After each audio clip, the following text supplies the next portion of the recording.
There is a building in Porbandar, on the western edge of India, where the land runs out and the Arabian Sea begins, that looks like almost nothing from the outside. 4 stories of pale stone, narrow windows, a facade worn smooth by 2 centuries of salt wind off the water. The lanes around it are tight enough that 2 people walking abreast must turn sideways to pass each other. This is Kirti Mandir. In Gujarati, the name means Temple of Fame, though it was not called that when the family lived here. It was simply the Gandhi House. On the 2nd day of October, 1869, in a small room on one of its upper floors, a boy was born who would be given the name Mohandas Karamchand Gandhi. He would live here through his earliest years, leave for school in a nearby town while still a child, and never return to stay for any meaningful length of time. The house would not make him. But something about the place where a person first opens their eyes to the world leaves a mark that no amount of subsequent geography can entirely erase. Porbandar in the 1860s was a coastal trading city of modest size and considerable strategic complexity. It sat within the Kathiawad Peninsula, a region of western India that was not simply governed at the time of Gandhi's birth. It was instead a patchwork of several hundred small princely states, each technically sovereign, each practically supervised by the British Crown through a system of political agents and residencies that made the fiction of local rule increasingly difficult to maintain. The princes retained their thrones. The British retained everything that actually mattered: taxation, military deployment, the final word on law. These flowed upward to British authority, and the ministers who served the princely families understood that their work existed in the permanent shadow of a larger power that could at any moment choose to make itself felt. Karamchand Gandhi, the boy's father, was one of those ministers. He had served as the chief minister of Porbandar state, then of Rajkot, then of Wankana, moving between posts as the political currents of Kathiawad shifted around him. He was a man of practical competence and personal integrity, largely self-educated, not given to philosophical speculation, but capable of navigating the intricate space between the demands of a princely employer and the expectations of British oversight. He had been jailed briefly, at one point, for refusing to apologise to a British political agent who felt he had been insufficiently deferential, a story that circulated in the family and lodged itself somewhere in the memory of his youngest son. The mother was a different kind of force entirely. Putlabai Gandhi was deeply, almost structurally devout. She kept fasts with a regularity and a seriousness that impressed even the religious community around her. She would take vows of self-denial, going without food, without comfort, without certain pleasures, not as punishment, but as discipline, as a way of keeping the interior life orderly and the will pointed in a single direction. She belonged to the Pranami sect, a tradition that drew from both Hindu and Islamic thought and held the direct experience of God above the performance of ritual. Her faith was not decorative, it was load-bearing. Mohandas was her 4th and youngest child, and he spent more time in her company than any of the others. He watched her fast, he watched her pray, he watched her hold to a vow even when it cost her something visible and real. He was not, by his own admission, a remarkable child. He was shy to the point of paralysis in unfamiliar company, mediocre in his studies, and so afraid of the dark that he could not sleep without a light burning in his room well into his early teens. His nurse, a woman named Ramba, told him to repeat the name of God whenever fear took hold, and he did, though he confessed later that he was not sure, at that age, whether it was faith or simply something to say. The town itself shaped him in quieter ways.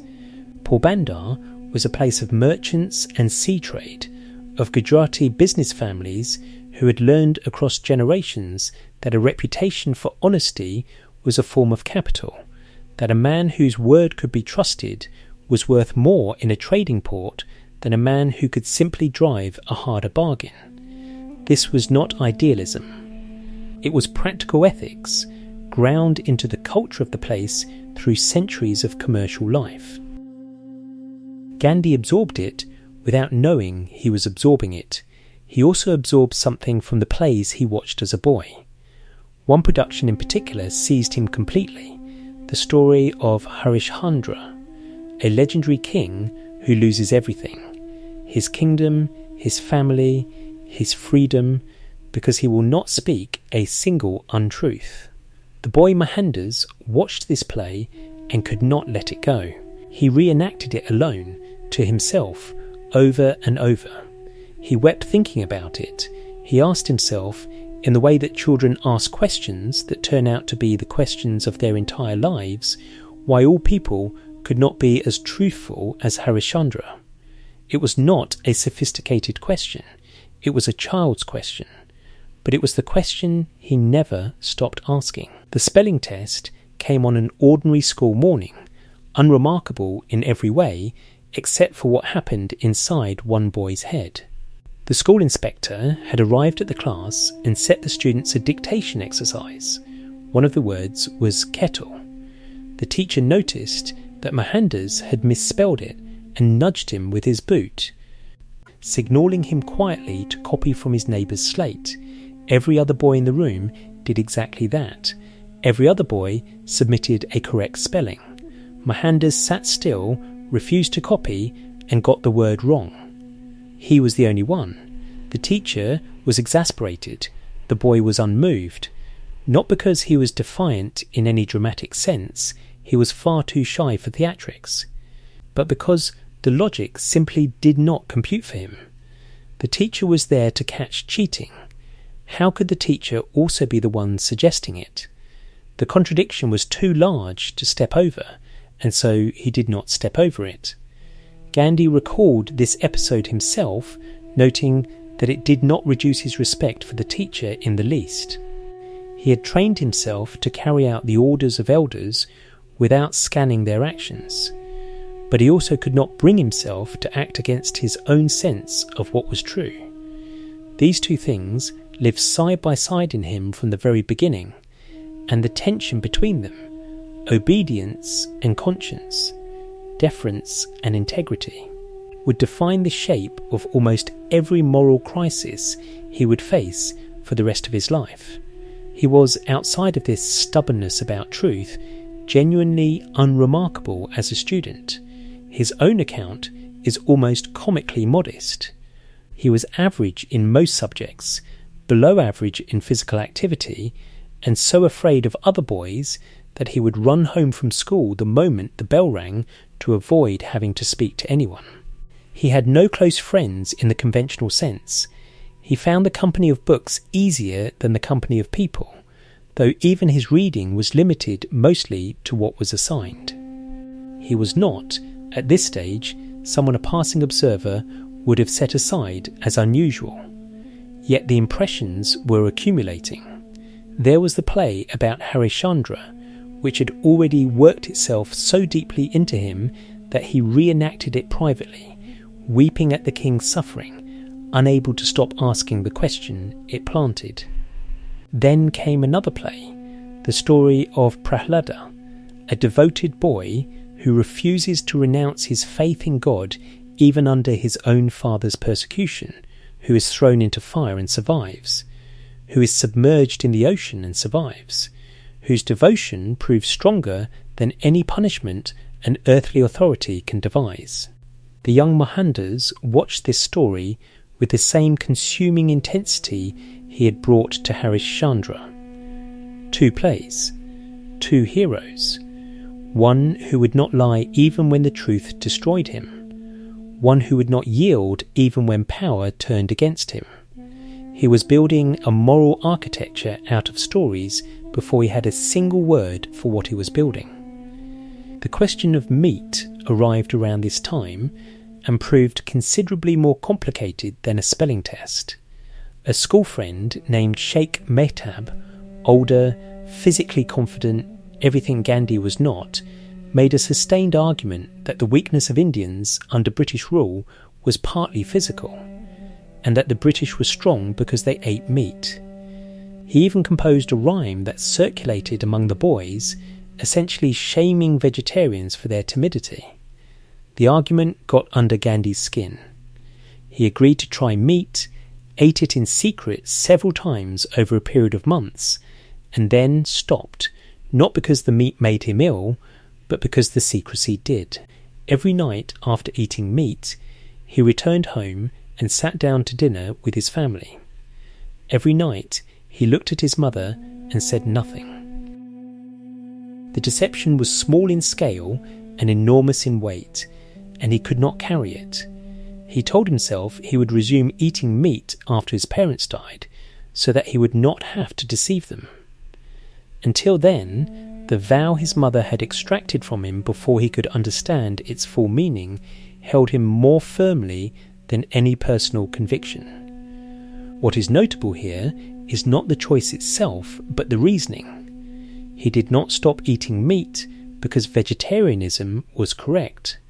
He stopped because lying to his mother's face every evening was a price he found he could not pay.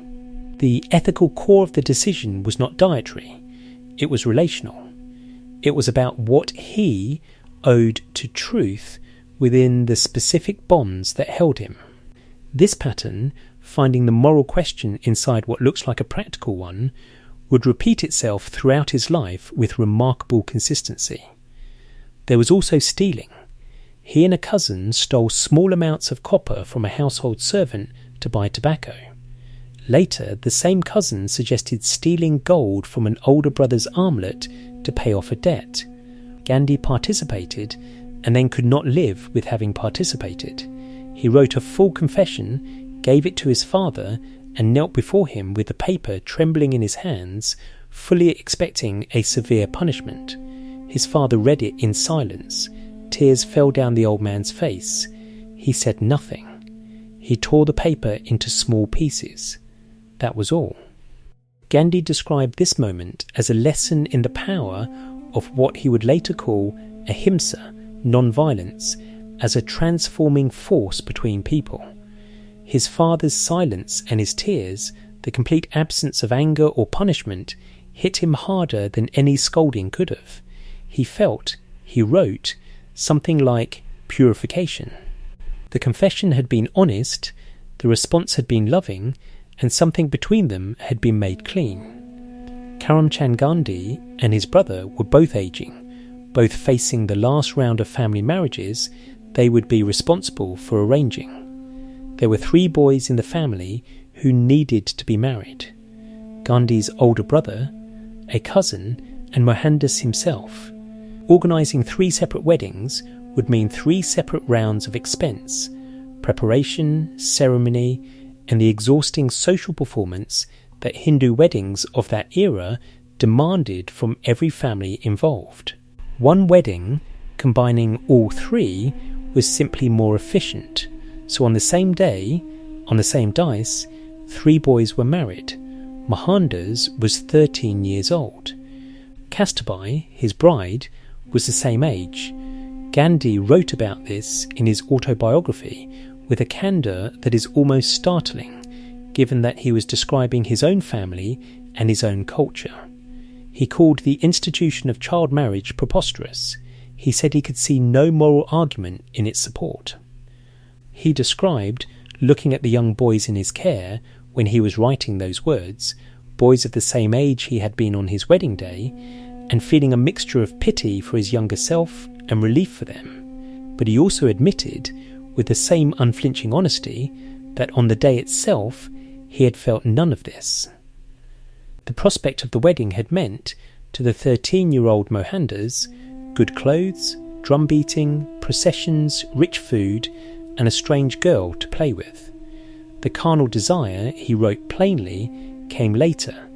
His father had rushed to reach Porbandar for the ceremony. The town was 120 miles from Rajkot. a 5-day cart journey that Karamchand attempted in 3, using special coaches ordered by the local ruler. On the 3rd stage of that journey, the coach overturned, and Karamchand arrived at his son's wedding bandaged from head to foot, injured significantly, but present. The ceremony could not be delayed. The dates had been fixed. And so a father, wrapped in bandages, sat through the wedding of his youngest son. And the youngest son, caught up in the excitement of the occasion, largely forgot to worry about his father's injuries. Gandhi remembered this detail decades later with something close to shame. The wedding itself proceeded through its full ceremonial weight, the Saptapadi. The 7 steps taken together by bride and groom, the promises made, the sweet kanza shared between them. 2 children, coached separately by older relatives on what to expect, met on a dais and became husband and wife in the eyes of their community, their families and their God. What followed was not simple.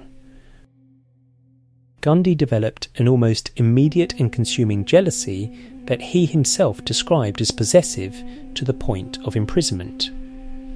Kastabai could not go anywhere without his permission. She could not visit the temple, or a friend's house, or a neighbour's courtyard without first clearing it with her husband. When she went anyway, which she did, quietly and repeatedly, because she was not the kind of person to accept confinement, he sulked, refused to speak to her, and retreated into a cold anger that solved nothing and poisoned everything. He was 13 years old and playing the husband with the full conviction of someone who had no idea what he was doing.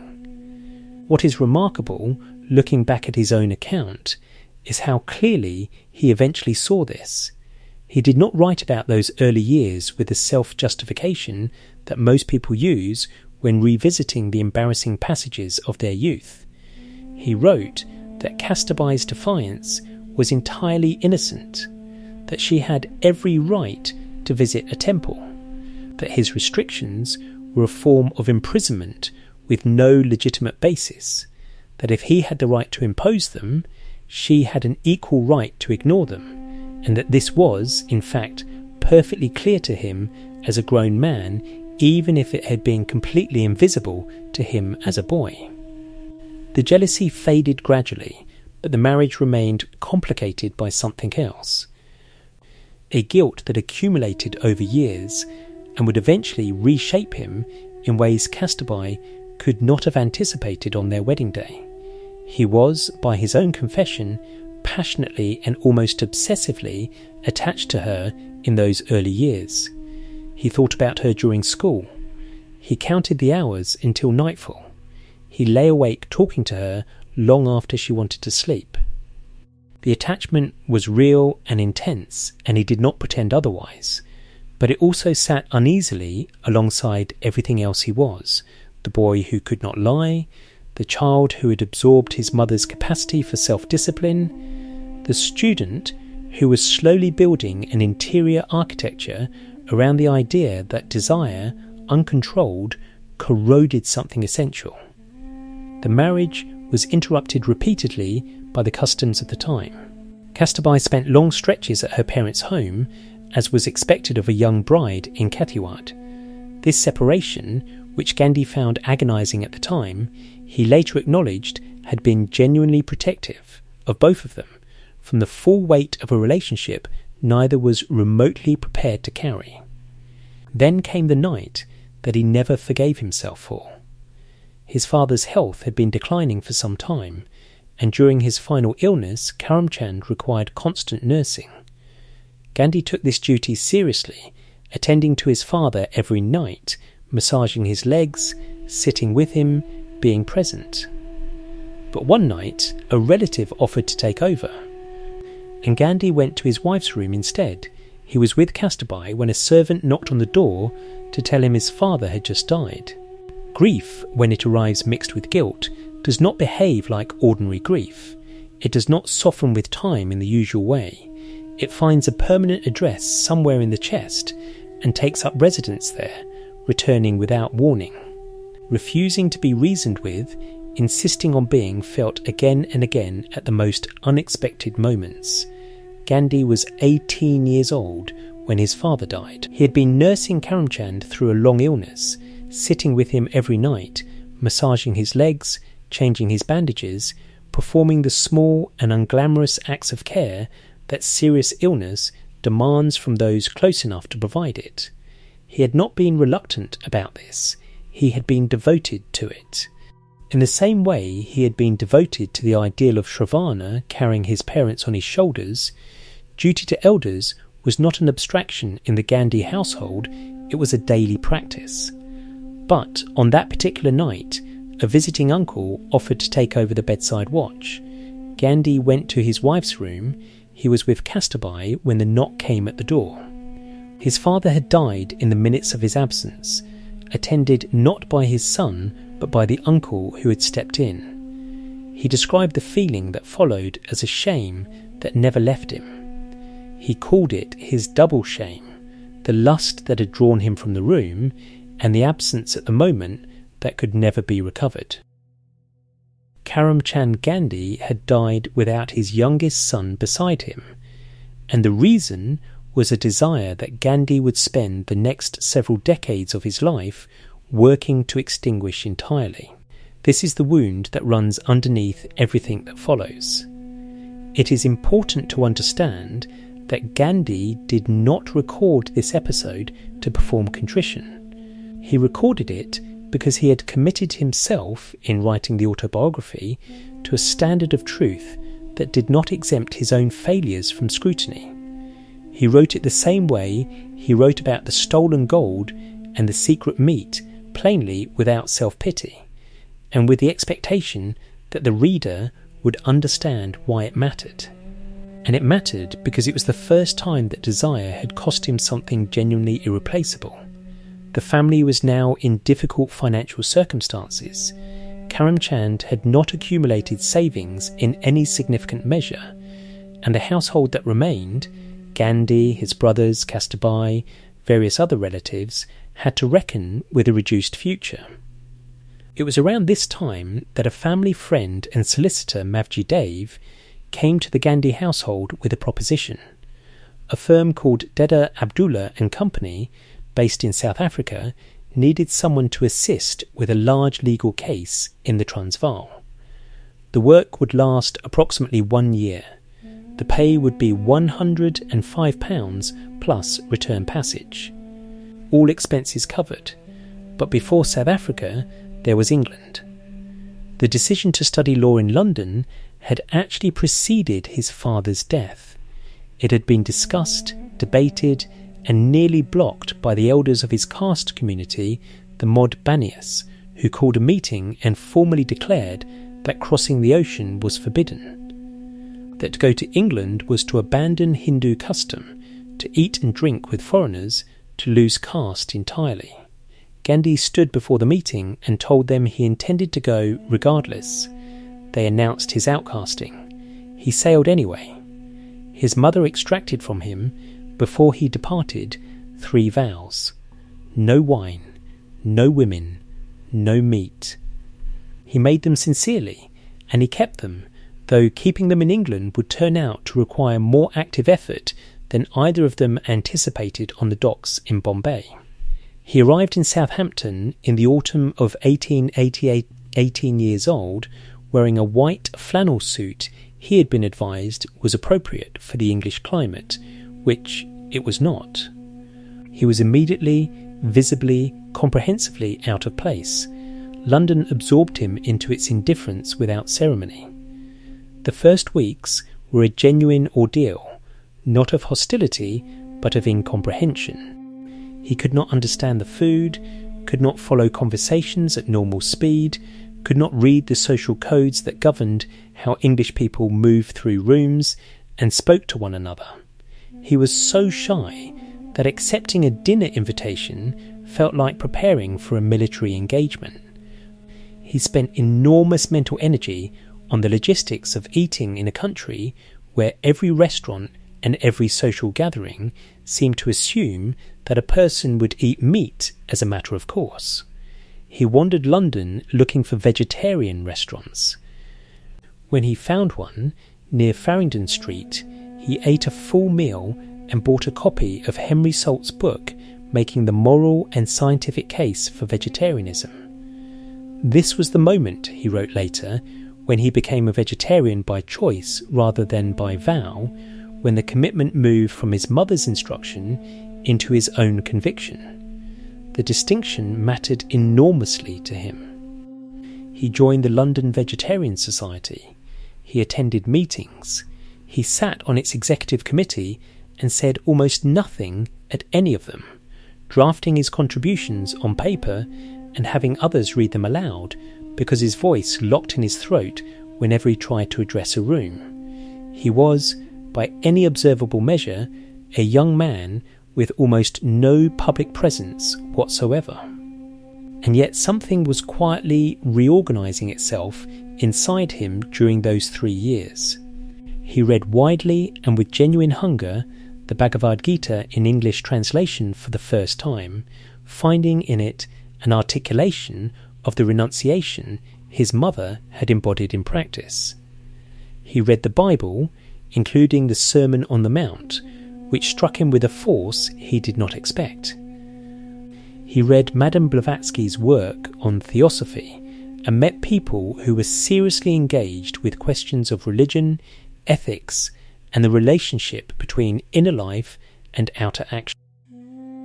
London, for all its foreigners, was full of people who were thinking hard about how a person ought to live, and Gandhi walked among them absorbing what he could. Bombay's legal world was crowded, competitive, and operated almost entirely on the strength of networks that Gandhi had not had the time or temperament to build. He attended the High Court daily, sat in the gallery watching proceedings he could barely follow, and occasionally dozed off, which he noted with dry self-awareness seemed to be fashionable among the briefless barristers of his acquaintance. After 6 months of this, he gave up, packed up his small Bombay household, and returned to Rajkot to do what his brother could find for him, drafting petitions and applications for modest fees, work that required competence but no courtroom presence, which suited him perfectly at the time. Then came the incident that he described as the first real shock of his adult life. His brother was facing a professional difficulty involving a British political agent, the same class of colonial official his father had once refused to apologise to. Gandhi had briefly met this particular officer during his time in England, and his brother pressed him to use that acquaintance to put in a good word. Gandhi was uncomfortable with the idea from the start. He went anyway against his better judgment and was shown into the officer's office. The meeting lasted perhaps 5 minutes before the officer called his peon and had Gandhi physically removed from the room. Gandhi wrote a formal protest note that same day, hand-delivered to the officer's residence. The reply came back by messenger, cold and precise. Gandhi had been rude, had refused to leave when asked, and the officer had used only the minimum force necessary to remove him. Gandhi was welcome to proceed through whatever legal channels he wished. Sir Farasesha Mehta, the senior advocate to whom Gandhi sent the papers seeking advice, sent back a message that landed like a stone. "Tell Gandhi," he said, "that such things are the common experience of many vaquals and barristers. He is fresh from England and hot-blooded. He does not know British officers. Let him tear up the note and pocket the insult." Gandhi pocketed the insult, but he also made himself a promise. Never again would he place himself in a position where he was trying to exploit a personal connection to obtain a favour. The lesson was not about the British officer. It was about the compromise of self-respect that came with seeking advantage through back channels, and the specific humiliation that followed when the channel refused to cooperate. He was not yet ready for South Africa. But South Africa was already being arranged.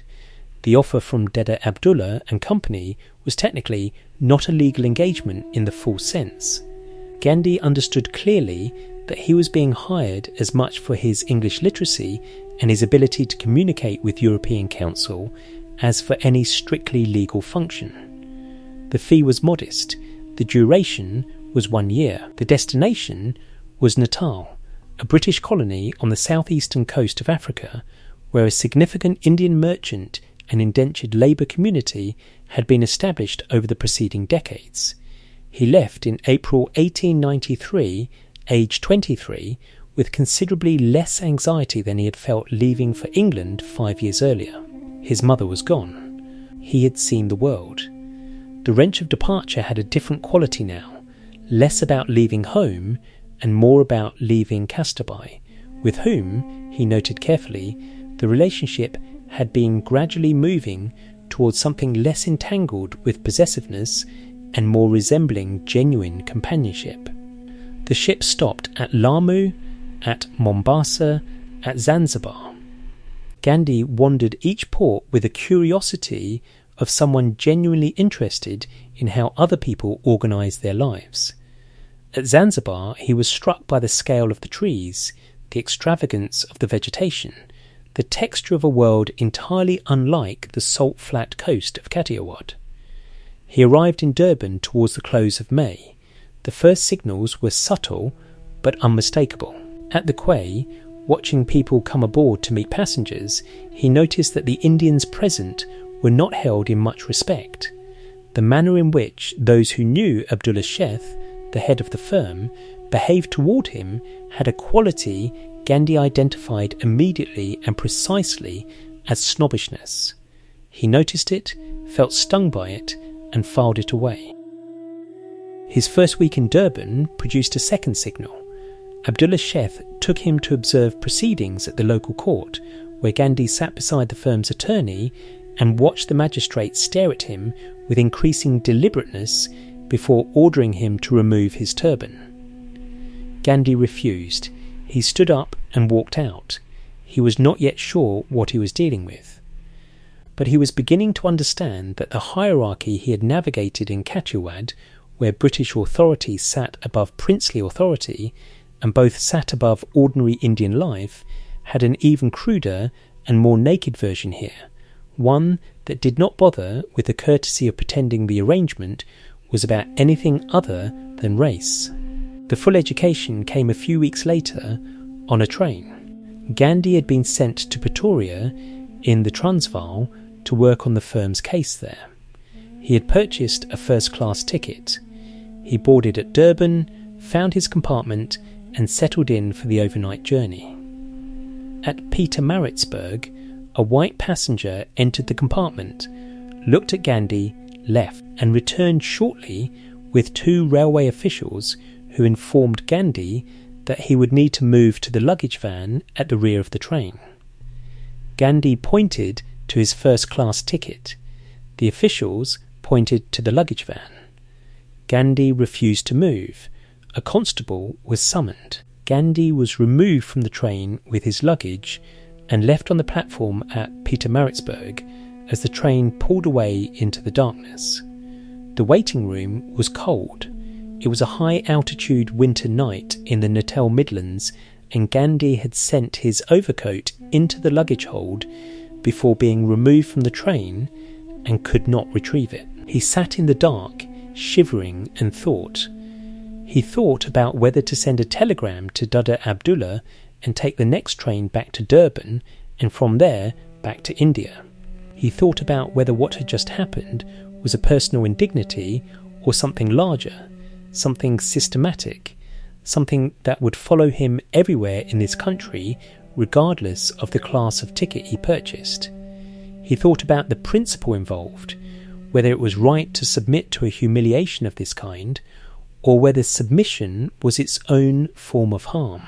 Pretoria in 1893 was the administrative capital of the Transvaal Republic, a Boer state that had fought hard for its independence from British authority and maintained, in its daily social arrangements, a racial hierarchy so casually enforced that most of its white residents did not think of it as a hierarchy at all. It was simply the order of things. Indians were coolies. Coolies did not sit in first-class railway carriages. Coolies did not walk on certain pavements after dark. Coolies did not, under any circumstances, mistake themselves for equals. Gandhi arrived in this city having been thrown off a train, demoted from a stagecoach, and forced to walk a portion of the final distance. He arrived tired, cold, and in possession of a clarity he had not had when he left Durban. His first act in Pretoria was to call a meeting. He sent word to every Indian resident he could locate and asked them to gather at the home of a local merchant. The crowd that assembled was primarily Muslim traders. The merchant class that had established itself in the Transvaal through commercial enterprise, with a smaller number of Hindu and other Indian residents. Gandhi stood before them and gave what he later described as the first public speech of his life. He spoke about truth in business. He argued that the reputation of every Indian in South Africa was tied to the behaviour of every other Indian, and that a community living as a minority in a foreign country under hostile conditions could not afford the luxury of dishonesty. He urged them to learn English, to maintain cleaner habits, to set aside the divisions of religion and region that kept them fragmented. He proposed the formation of an association to represent Indian interests to the relevant authorities. He was 23 years old, had never addressed a public gathering before, and was speaking to men who had been navigating these conditions for decades before he arrived. They listened. Some offered to share information. A class was proposed for those who wanted to improve their English, and Gandhi volunteered to teach it, even offering to go to students' homes if that was what was needed. The meeting ended without drama, but it ended with something that had not existed before it began, a small, fragile sense that the Indians of Pretoria might be capable of acting together. Gandhi spent the following months studying the condition of Indians in the Transvaal with the same methodical attention he had brought to Latin grammar in London. He met merchants, workers, and indentured labourers. He read the laws. He mapped the specific mechanisms by which Indian life was constrained, the pass laws, the trading restrictions, the residential segregations, the taxes designed not to raise revenue, but to make Indian life sufficiently uncomfortable that emigration would seem preferable to staying. He also engaged seriously for the first time with Christianity. A young English Quaker named Mr. Coates befriended him and provided him with a succession of books making the case for Christian belief. Gandhi read them all carefully and engaged with their arguments honestly.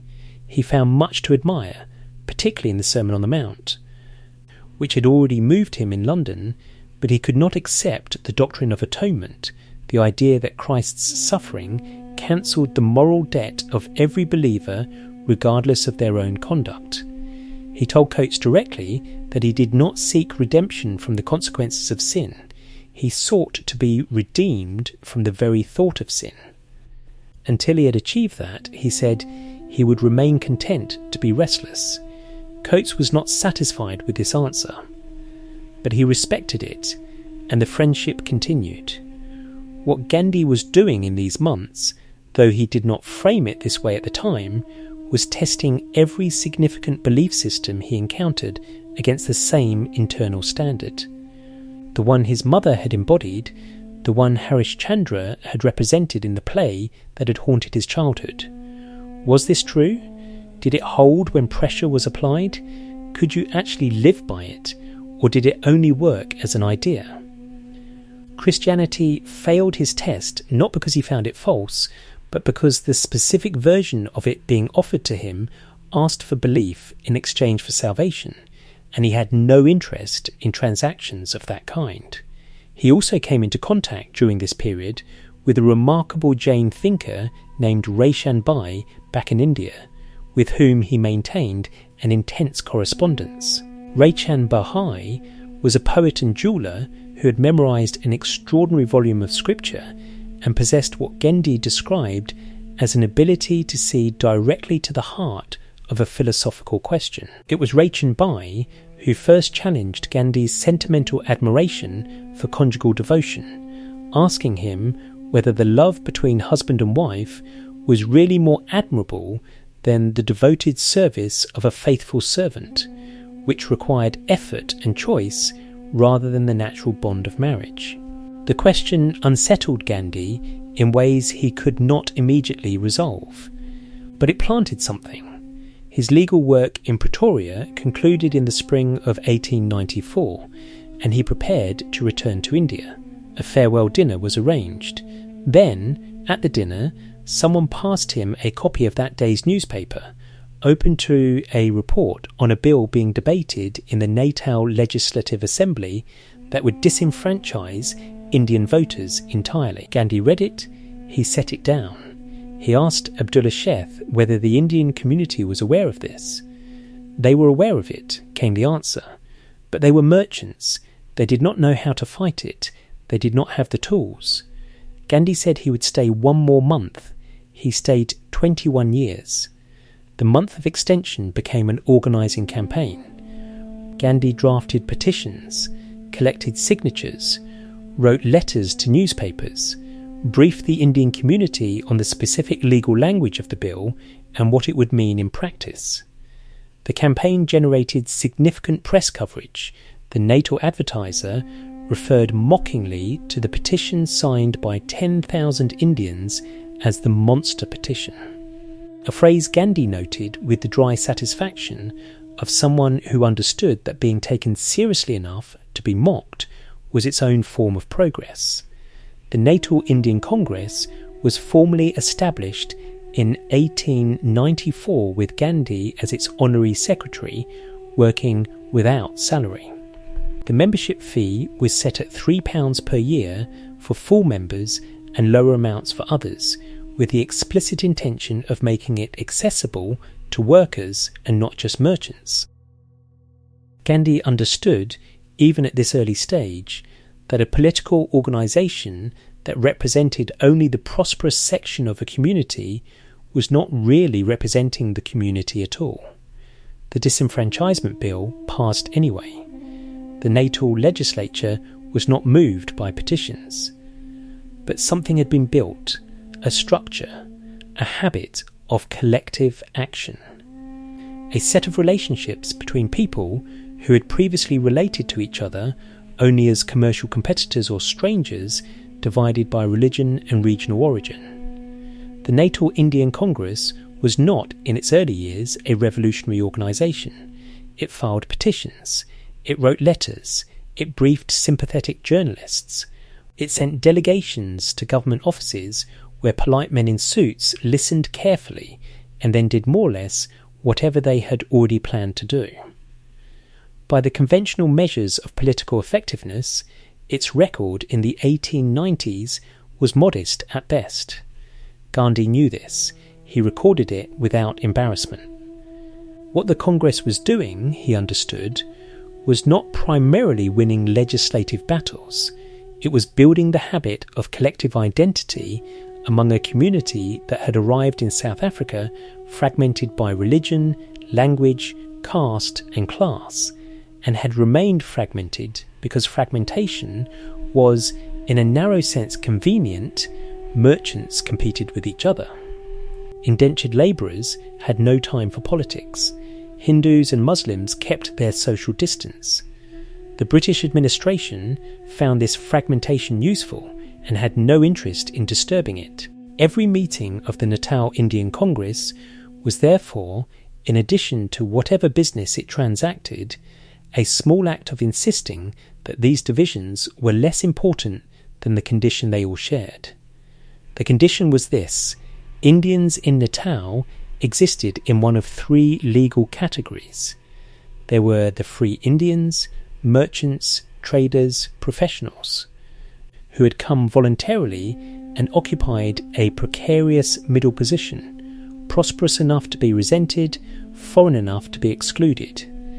There were the indentured labourers, brought from India under contracts that bound them to plantation work for 5 years under conditions that Gandhi described plainly as close to slavery.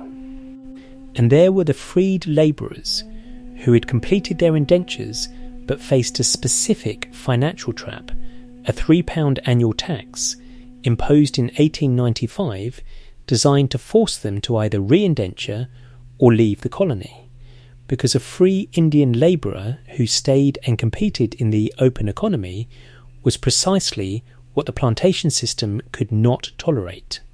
The £3 tax was not a revenue measure.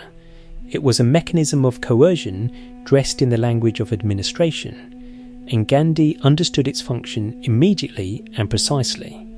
He began campaigning against it within months of its introduction, and he would not stop campaigning against it for nearly 2 decades.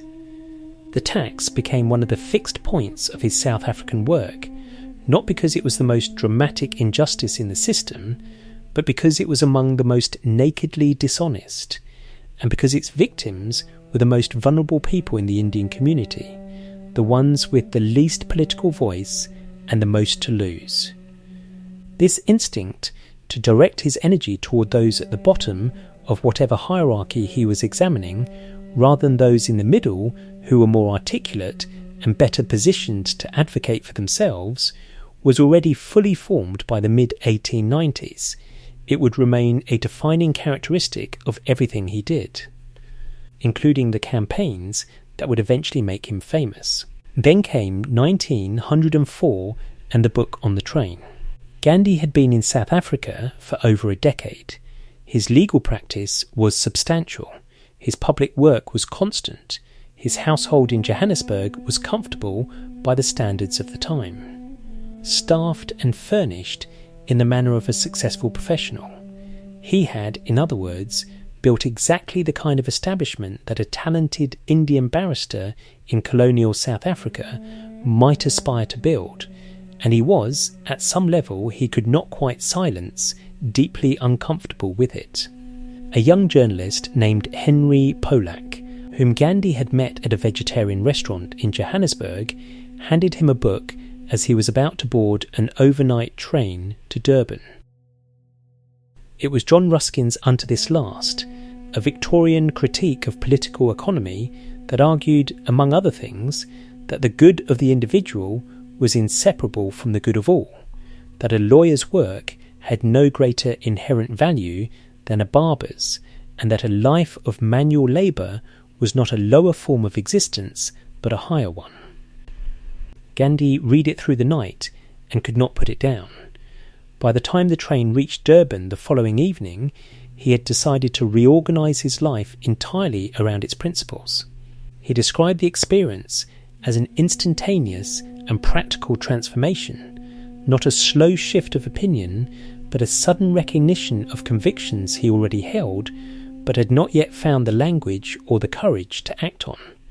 Within weeks he had purchased land 14 miles outside Durban near the Phoenix railway station, erected a printing shed 75 feet long and 50 feet broad with second-hand corrugated iron, moved the Indian Opinion Press there from the city, and established what he called the Phoenix Settlement, a communal farm where everyone, regardless of profession or background, would earn the same living wage, work the land, and contribute to the press. The first night of publication from Phoenix became, in Gandhi's telling, a parable. The engine that powered the press failed to start. Every attempt by the engineer and the settlement's manager, Mr. West, came to nothing. West came to Gandhi in tears. Gandhi told him to wake the carpenters who were sleeping on the press floor and ask for their help working the hand wheel through the night. The carpenters agreed immediately, cheerfully, Gandhi noted, as though the emergency gave them genuine pleasure. They worked in relays through the darkness, singing hymns, turning the wheel by hand until dawn. When the engineer tried the engine again, at first light it started almost immediately, as though Gandhi wrote with his characteristic blend of observation and faith, machines also sometimes needed rest. The copies went out on time. He understood this night as a test of something he was only beginning to articulate, the idea that honest communal labour, freely given in a genuine emergency, produced a quality of solidarity that no amount of professional organisation could manufacture. Phoenix was not efficient by any industrial standard. It was not supposed to be. It was supposed to demonstrate that a different way of organising human work and human life was practically possible, not merely theoretically attractive. He could not stay there long. Johannesburg kept pulling him back. The legal work, the political organising, the growing crisis of Indian rights in the Transvaal that was building towards something none of them could yet name clearly. The crisis arrived in 1906 in the form of the Asiatic Registration Act, the Black Act as the Indian community immediately called it. The Act required every Indian in the Transvaal to register with the government, provide fingerprints and carry a registration certificate at all times, subject to inspection by any police officer on demand. Failure to register meant deportation. The fingerprinting requirement was particularly offensive because in Indian legal culture at the time, fingerprinting was associated exclusively with criminals. It was what the courts did to convicts, not what the government did to law-abiding merchants and their families. The word did not exist yet. Gandhi knew what he was trying to describe. A form of resistance that was neither passive submission nor violent confrontation, something that occupied a third space that English had no ready term for. He ran a competition in Indian opinion, inviting readers to suggest a name. His cousin Mohandas Gandhi submitted a word, Satyagraha, meaning firmness in a good cause. He arrived at Satyagraha, Satya meaning truth, Agraha meaning force or firmness, truth force, or, as he sometimes translated it, soul force. The naming mattered because the thing being named was genuinely new, and new things that lack names tend to get absorbed into existing categories that do not fit them.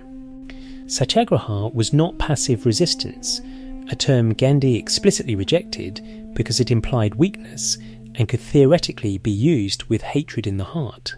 Satyagraha required love toward the opponent, not sentiment, not performance, but an actual commitment to the opponent's eventual well-being as the goal of the struggle. You were not trying to defeat the other side, you were trying to convert them. This was not a tactical position, it was a metaphysical one, and it rested on a foundation that Gandhi had been building, brick by brick, since the night his father died.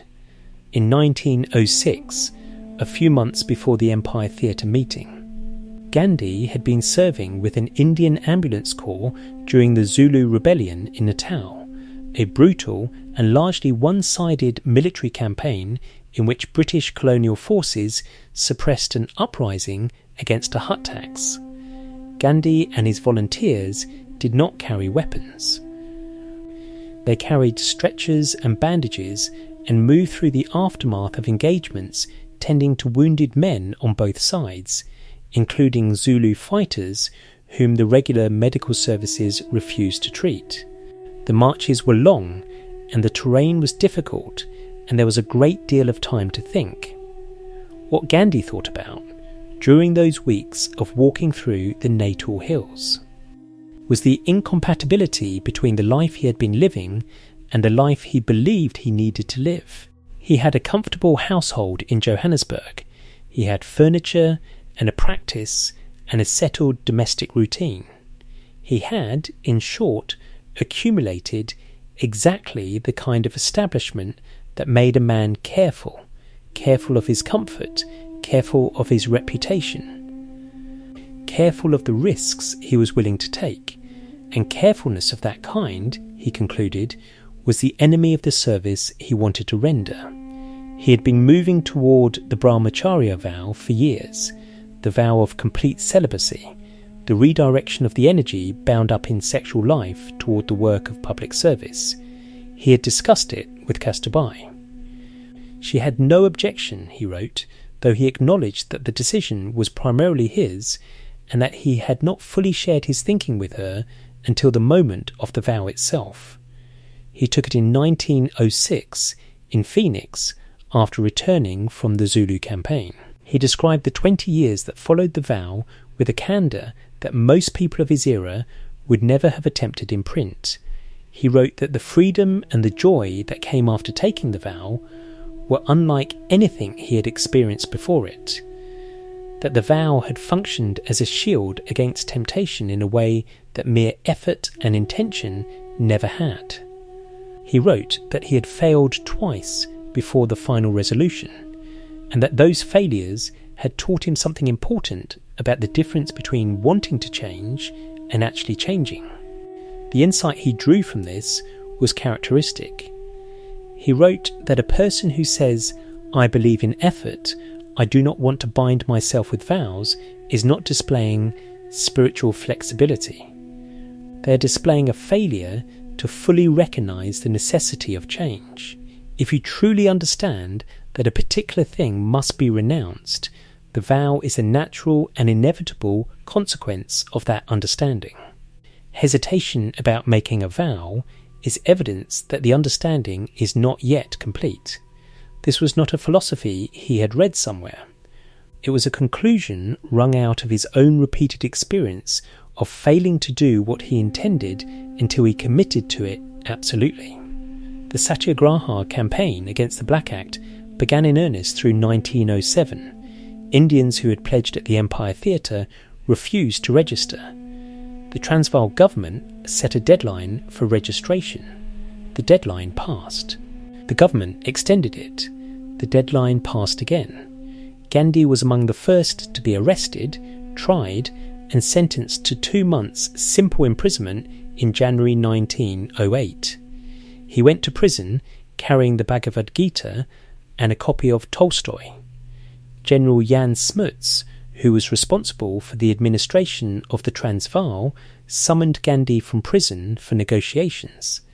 A compromise was reached. Indians would register voluntarily, Smuts promised, and the compulsory Black Act would be repealed.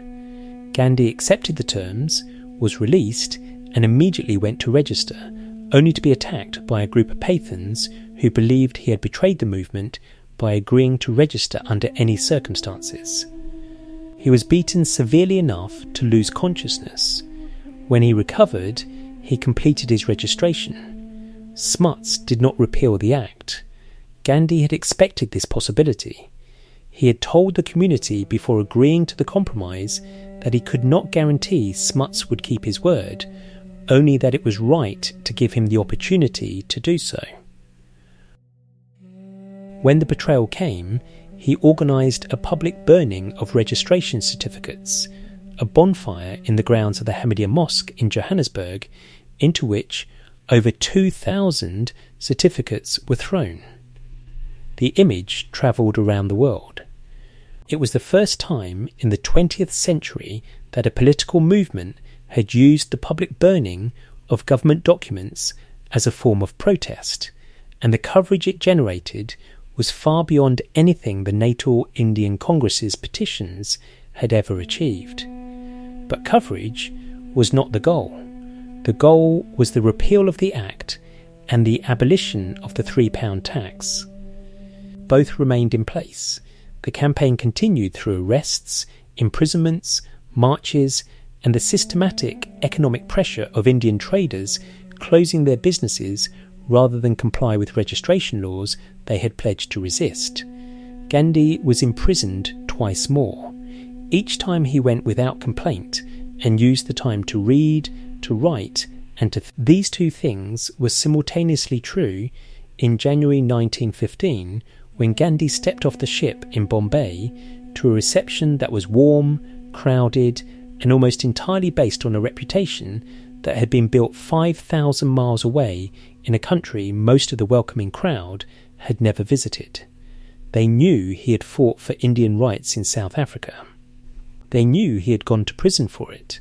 They knew Gokhale had endorsed him, which in the political circles of the Indian National Congress carried the weight of a consecration.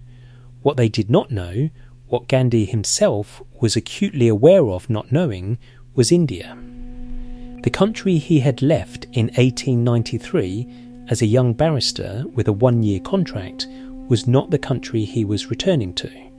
Or perhaps more precisely, it was exactly the same country, and that was the problem. He had spent 21 years studying, organising and fighting within the specific conditions of South Africa. He had learned to read that system with great precision. He knew which pressures would yield and which would hold, which officials could be negotiated with, and which were simply instruments of a policy set elsewhere. He had built relationships, tested methods, and accumulated a practical knowledge of how colonial administration actually functioned beneath its official language. He knew almost none of this about India.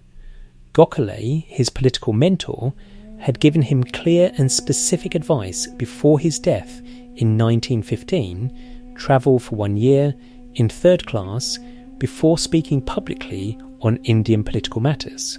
Observe, listen, do not assume that what worked in Natal will work in Nagpur. Gandhi followed this instruction with the same literalness he brought to every commitment he made. He travelled third class on Indian railways and was appalled by what he found. The carriages were filthy in ways that went beyond ordinary neglect, overcrowded, poorly ventilated, without adequate toilet facilities.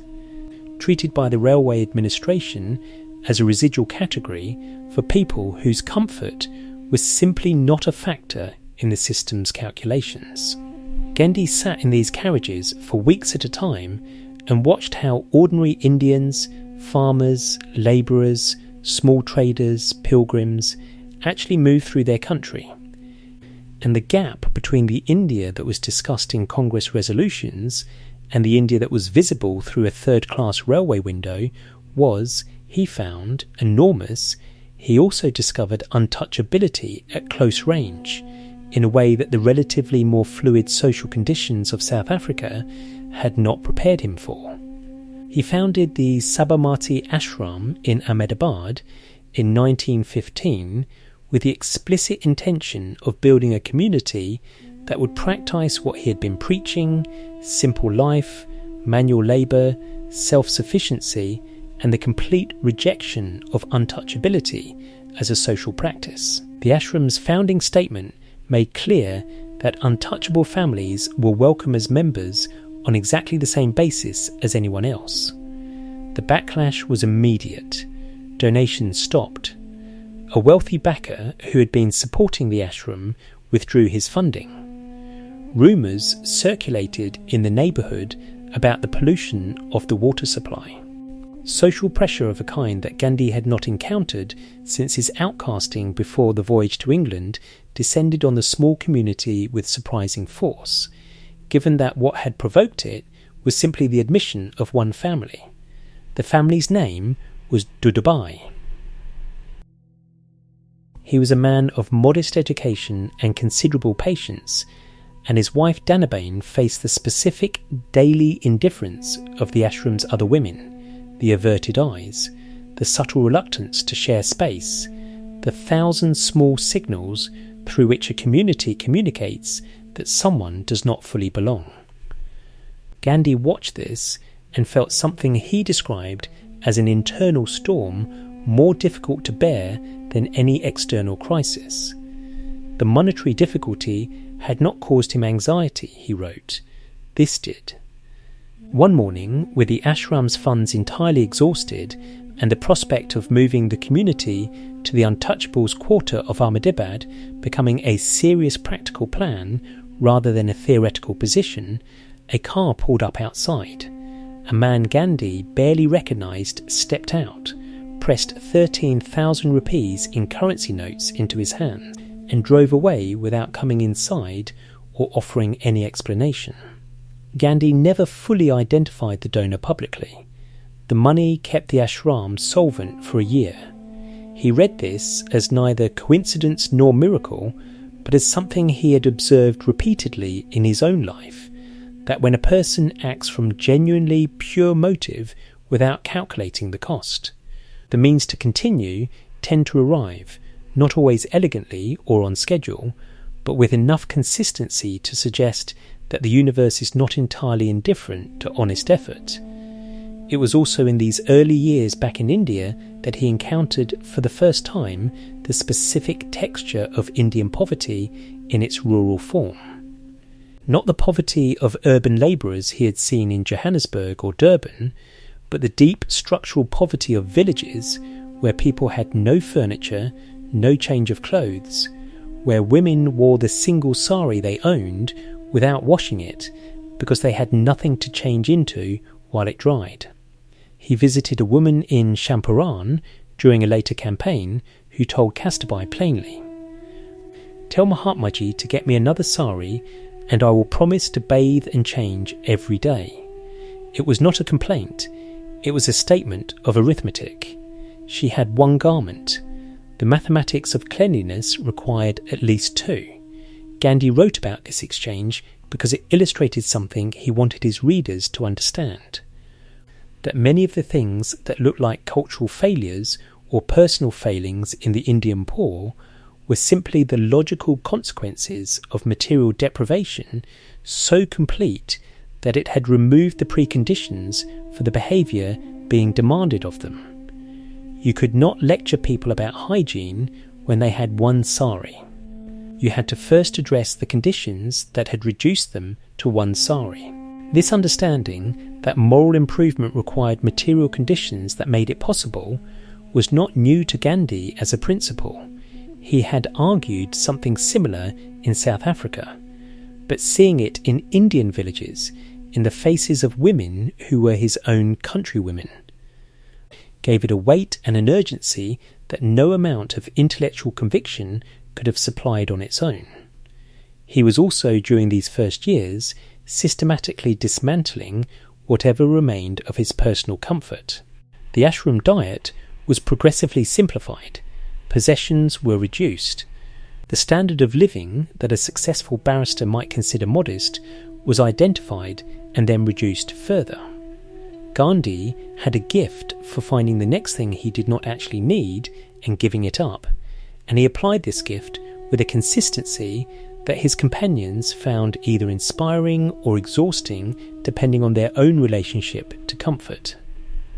Kastabai adapted to all of this with the same quiet stubbornness she had brought to the restrictions of their early marriage, not complaining openly, not performing acceptance, simply continuing to function with competence and dignity in whatever conditions presented themselves, which Gandhi noted and admired without always fully crediting her for it.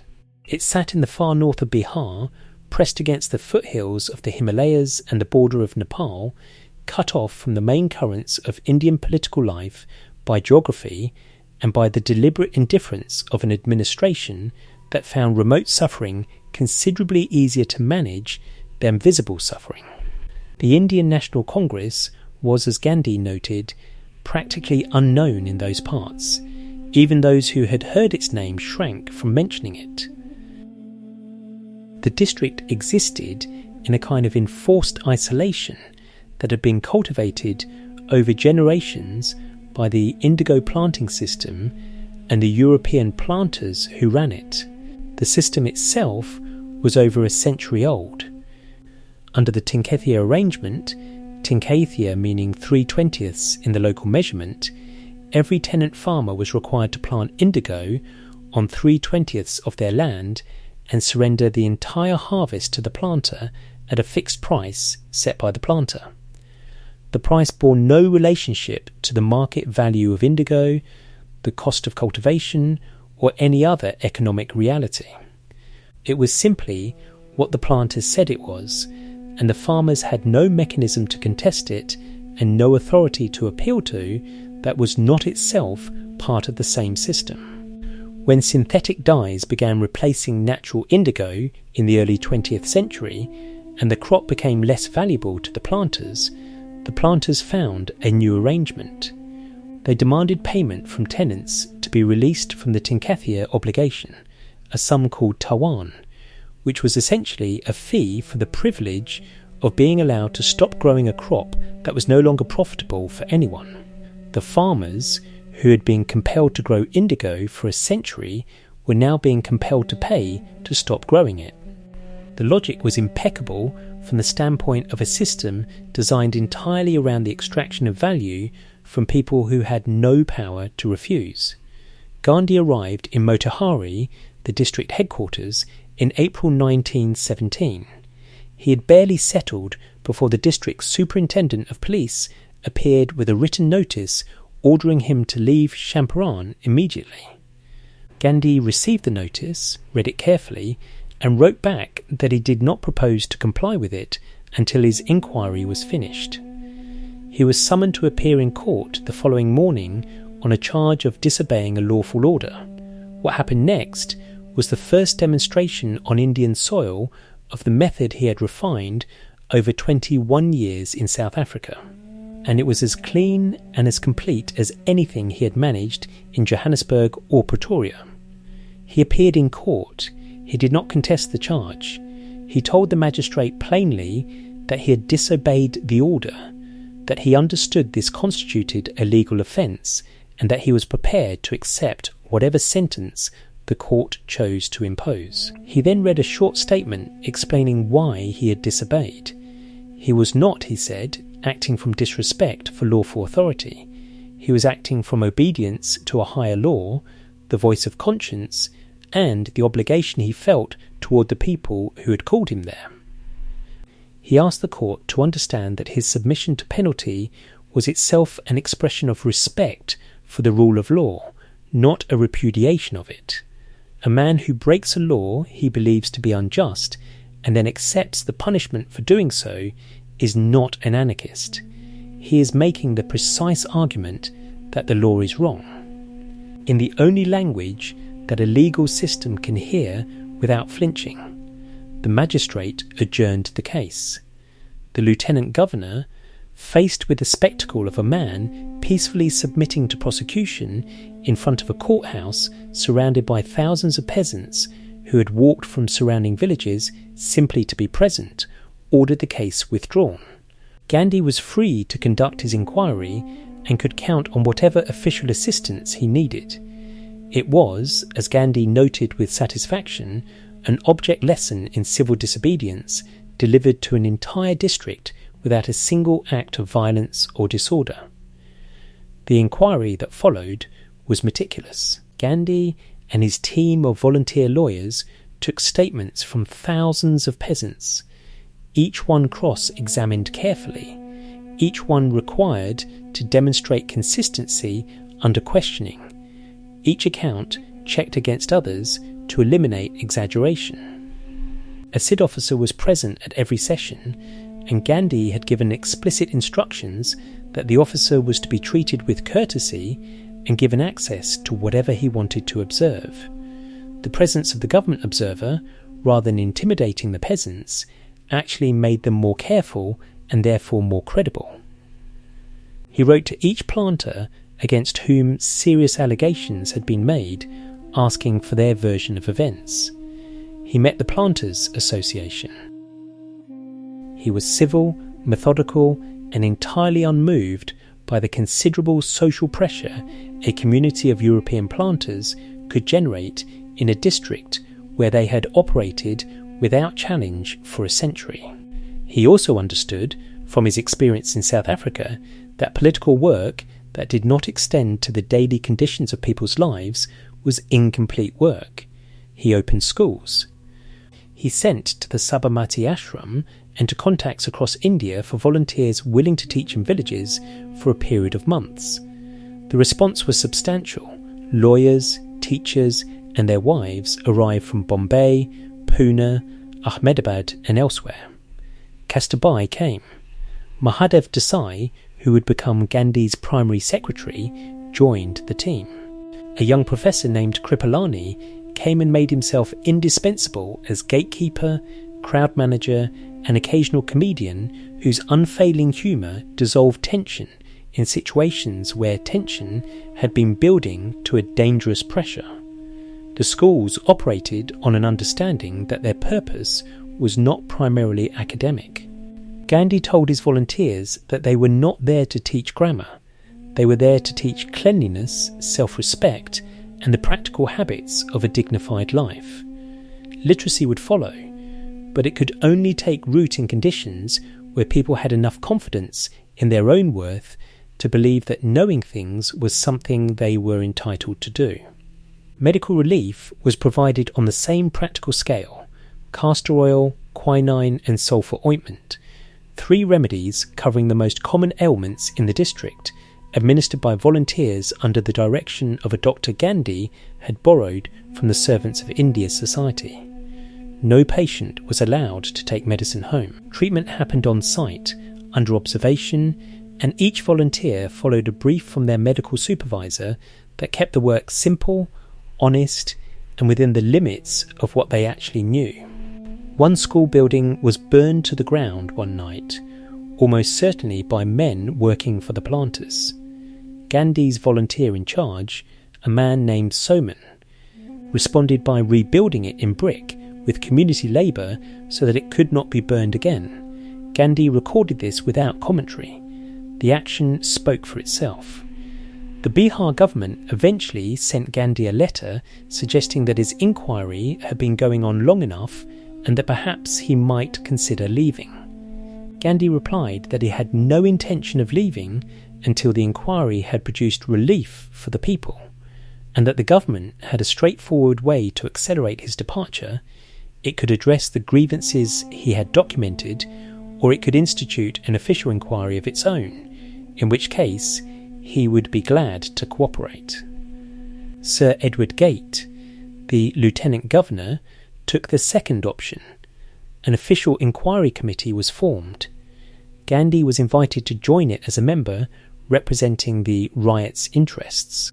He accepted on the condition that he remained free to advise the peasants independently throughout the inquiry and to guide them in whatever further action they might need to take if the committee's recommendations proved inadequate. Champaran had been about a century-old system of coercion so deeply embedded that its victims had forgotten it was a human arrangement rather than a natural condition. Kheda was different. Kheda was about arithmetic. The Kheda district of Gujarat had suffered a severe crop failure in 1917 and 18. Under the existing British revenue law, the rule was clear and unambiguous. If the yield from a district's harvest fell below 1/4 of the normal output, farmers were legally exempt from paying that year's land tax. The exemption was not a concession or a favour. It was written into the law as a binding obligation on the government. The farmers of Kheda had experienced exactly this level of crop failure. The exemption applied. The government was collecting the tax anyway. Gandhi investigated the situation with the same methodical precision he had brought to Champaran, visiting villages, examining crops, talking to farmers, cross-referencing their accounts against the Revenue Department's own surveys. What he found was not a grey area or an ambiguous legal question. The crop failure met the legal threshold for exemption. The government's own data, read honestly, supported the farmer's claim. The collection was proceeding not because the legal case for it was sound, but because the machinery of revenue collection, once set in motion, required a deliberate decision to stop it, and no official in the relevant hierarchy had been willing to make that decision.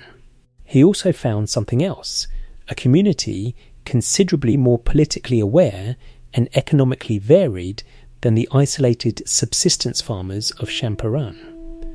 Kheda's farmers included prosperous landholders who could afford to pay the tax and poorer tenants who genuinely could not. This distinction would matter in how the campaign was eventually resolved.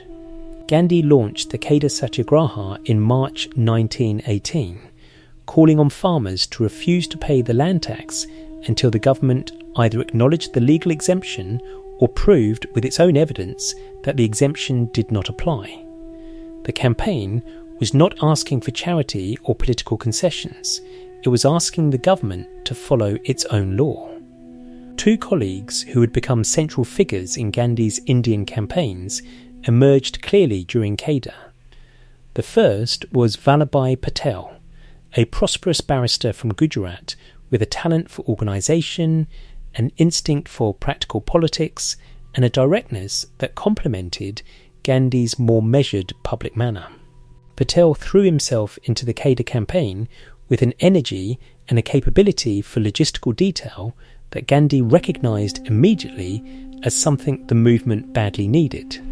The second was Injalal Yajnik, and around him gathered a contingent of younger activists who were learning through Kheda how a Satyagraha campaign was actually conducted.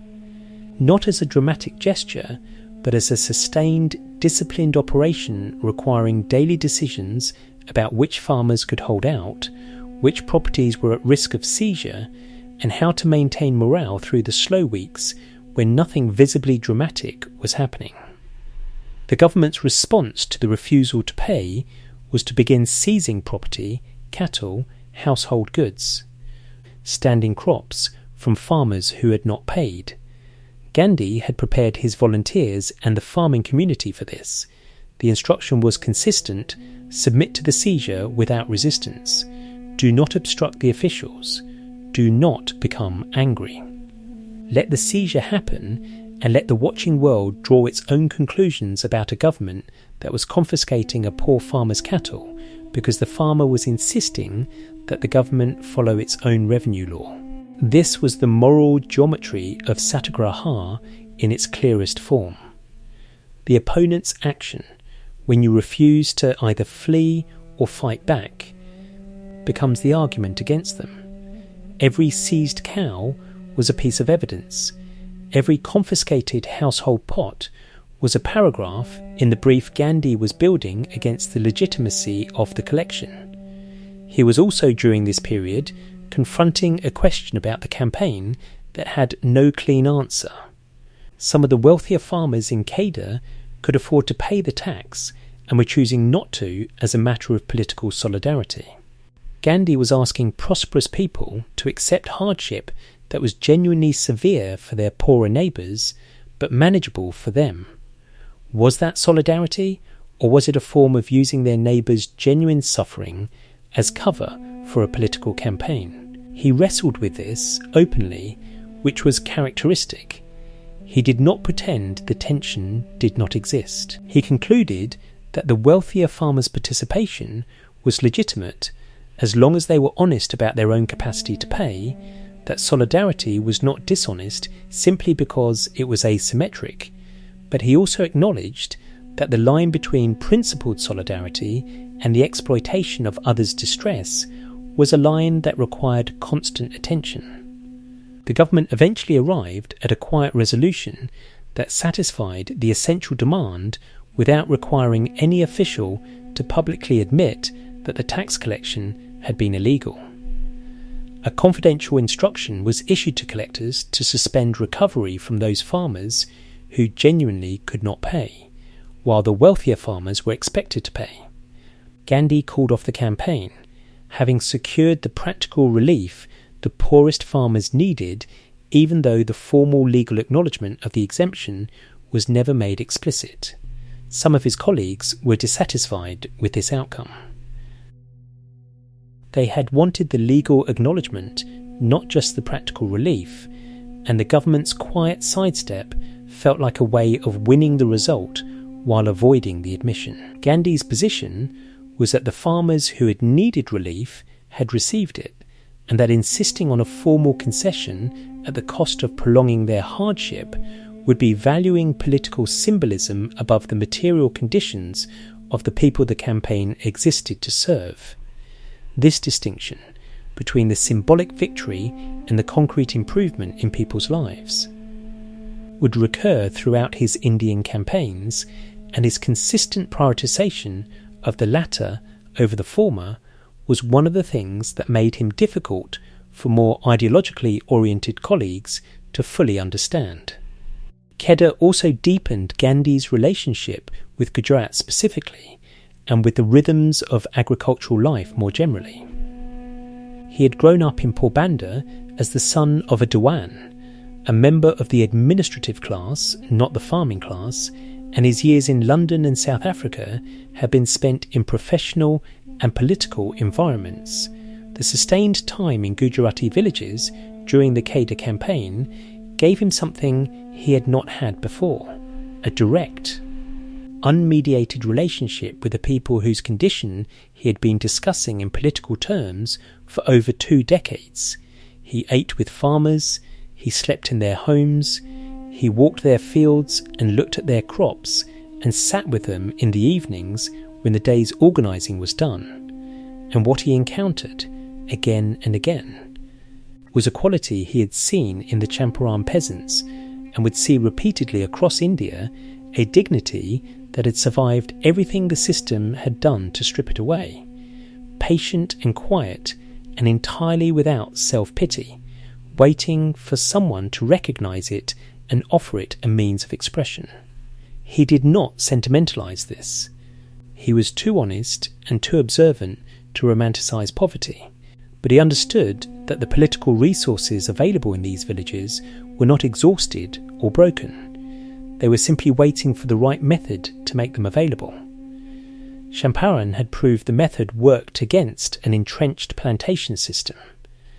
Kheda had proved it worked against the government's revenue machinery. 2 campaigns, 2 victories, both achieved without violence, both generating a quality of political experience among their participants that no other form of organising could have produced. The country was watching. The Indian National Congress, still largely a professional class institution holding annual sessions in major cities, was watching with particular attention. Gandhi had shown in 2 provincial campaigns within 2 years of returning to India that the instrument he had built in South Africa could be deployed on Indian soil with the same essential results. The war had ended in November 1918, and India had contributed to it enormously. Over 1 million soldiers deployed, hundreds of thousands of casualties, enormous quantities of material and money extracted from an economy already stretched to its limits.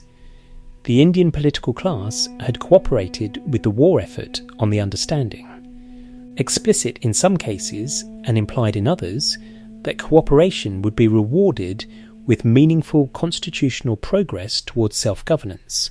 What arrived instead was the Rowlatt Act. The Act was formally titled the Anarchical and Revolutionary Crimes Act of 1919, which told you almost everything you needed to know about the mentality behind it. It authorised the government to imprison any person suspected of revolutionary activity for up to 2 years without trial, without the right to know the evidence against them, and without any meaningful mechanism of appeal. It was, in other words, the suspension of the most basic protections that the rule of law was supposed to provide, applied specifically and exclusively to India in peacetime as a permanent feature of the legal landscape rather than a temporary wartime emergency measure. Every elected Indian member of the Imperial Legislative Council voted against it. The government passed it anyway. Gandhi described his reaction as something close to physical. He said he felt that the act represented a fundamental betrayal, not merely a bad policy, but a statement about what the British government actually believed about Indians, which was that they could not be trusted with the protections that British subjects in Britain took entirely for granted. The gap between the rhetoric of empire, civilizing mission, rule of law, the gradual preparation of subject peoples for self-governance, and the reality of the Rowlatt Act was not a gap that could be bridged by any amount of charitable interpretation. He called for a national hartal, a general strike and day of fasting, on the 6th of April 1919.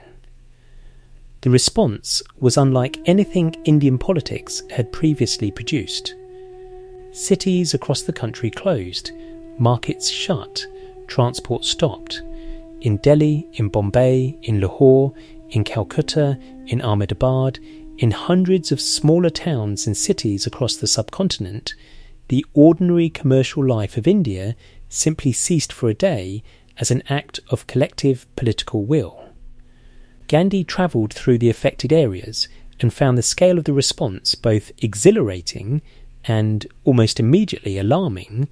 The Hartal had been called on the assumption that the people participating in it shared Gandhi's understanding of what Satyagraha required, the absolute maintenance of non-violence, the refusal to be provoked, the discipline of suffering without retaliation. What became apparent very quickly was that this assumption was not warranted. The people who shut their shops and stopped their carts had not spent 21 years in South Africa learning through direct experience what the method required. They had the anger. They did not yet have the discipline. Violence broke out in several cities. In Delhi, a confrontation between protesters and police left several people dead. In Ahmedabad, Gandhi's own city, a British official was killed and several others were attacked. The government responded with force, and the force generated more anger, and the cycle accelerated in the way that cycles of this kind always do once they begin. Then came Amritsar. On the 13th of April 1919, a crowd of several thousand people gathered in an enclosed garden called Jallianwala Bagh for a public meeting. The garden had limited exits. Brigadier General Reginald Dyer arrived with a force of soldiers, blocked the main entrance, and without warning ordered his men to open fire. They fired for approximately 10 minutes, directed specifically toward the densest concentrations of people and toward those trying to escape through the narrow exits. The official British death toll was 379. Indian estimates placed the number considerably higher. Hundreds more were wounded. Dyer later testified that he had not warned the crowd to disperse before opening fire because he considered it unnecessary.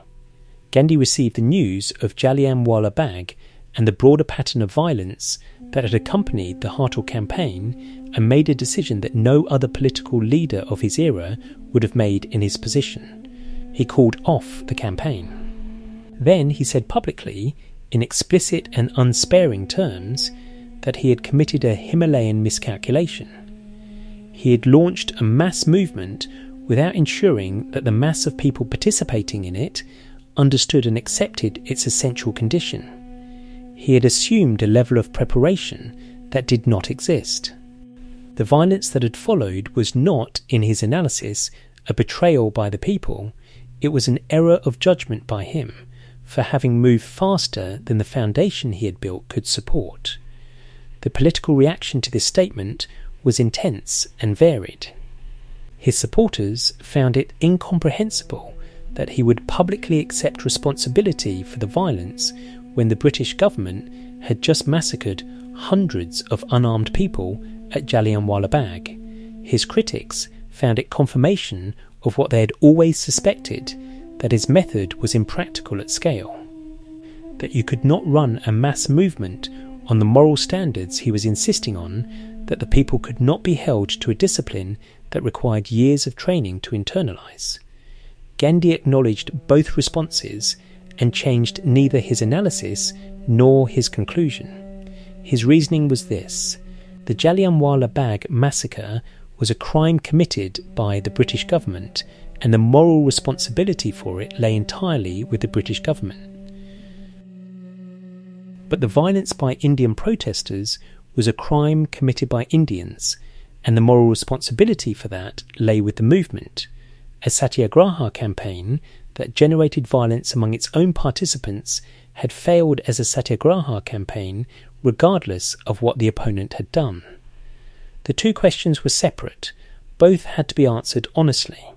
He suspended the campaign and began, with the systematic patience that characterised everything he did, the work of understanding what had gone wrong and what needed to be built before it could be tried again. What he concluded was that the movement needed a deeper organisational foundation, not just a willingness among the general public to stop work for a day in response to a political call, but a genuine mass membership structure through which people could be educated in the principles of the method before they were asked to practice it under the pressure of a real campaign. It needed, in other words, to become something more than a network of Congress lawyers and educated professionals issuing calls to a public they did not really know and could not really prepare. He was also dealing, during this period, with the personal consequences of his work on the Punjab Inquiry, the investigation into the Amritsar massacre, and the broader pattern of martial law abuses that had accompanied it. He helped draft the Congress report on the Punjab wrongs, a meticulous document that placed on the record the specific mechanisms of the atrocities committed and the specific officials responsible for them. The report was thorough. The accountability it sought was never delivered. Dyer was eventually censured by the House of Commons and removed from command. But he was treated as a hero by a significant portion of British public opinion, and the fund raised for him in Britain collected over £26,000 from admirers who considered his action at Jallianwala Bagh not a massacre but a necessary demonstration of firm governance. The miscalculation had been acknowledged, the suspension had been ordered. But the political landscape that Gandhi returned to in the aftermath of the Rowlatt campaign was not a landscape that would wait patiently while he rebuilt his foundation at his own pace. Something else was burning.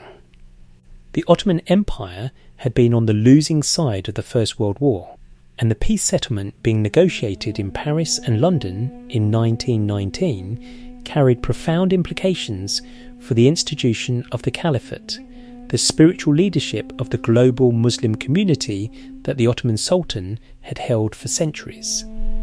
The terms being discussed would effectively dismantle what remained of Ottoman temporal power and, in the view of many Muslim scholars and community leaders, threaten the very existence of the Caliphate as a meaningful institution. For Indian Muslims, this was not a distant geopolitical question. It was a matter of religious identity at the deepest level. And the movement that arose in response, the Khilafat movement, drew its energy from a grievance that was genuinely felt across an enormous section of the Indian population. Gandhi looked at this situation and made a decision that surprised almost everyone around him, and that would be debated by historians for the rest of the century. He threw the full weight of his political support behind the Khilafat cause. His reasoning was straightforward, and he stated it publicly without hedging. If the Khilafat grievance had a legitimate basis, and he believed it did, then Hindus were morally obligated to stand with Muslims in seeking its redress, not as a transaction, not in exchange for concessions on other matters, but as neighbours and fellow citizens who shared a country and therefore shared an obligation to each other's dignity. He argued explicitly that it would be dishonest for Hindus to use the Khilafat moment to extract promises about cow protection or any other Hindu concern. The two questions were separate. Each deserved to be addressed on its own terms. This position was not universally accepted in the Hindu political community. There were leaders who felt that supporting a cause rooted in Islamic religious identity was a form of overreach, that Gandhi was lending Indian nationalist capital to a movement whose goals were essentially pan-Islamic rather than Indian.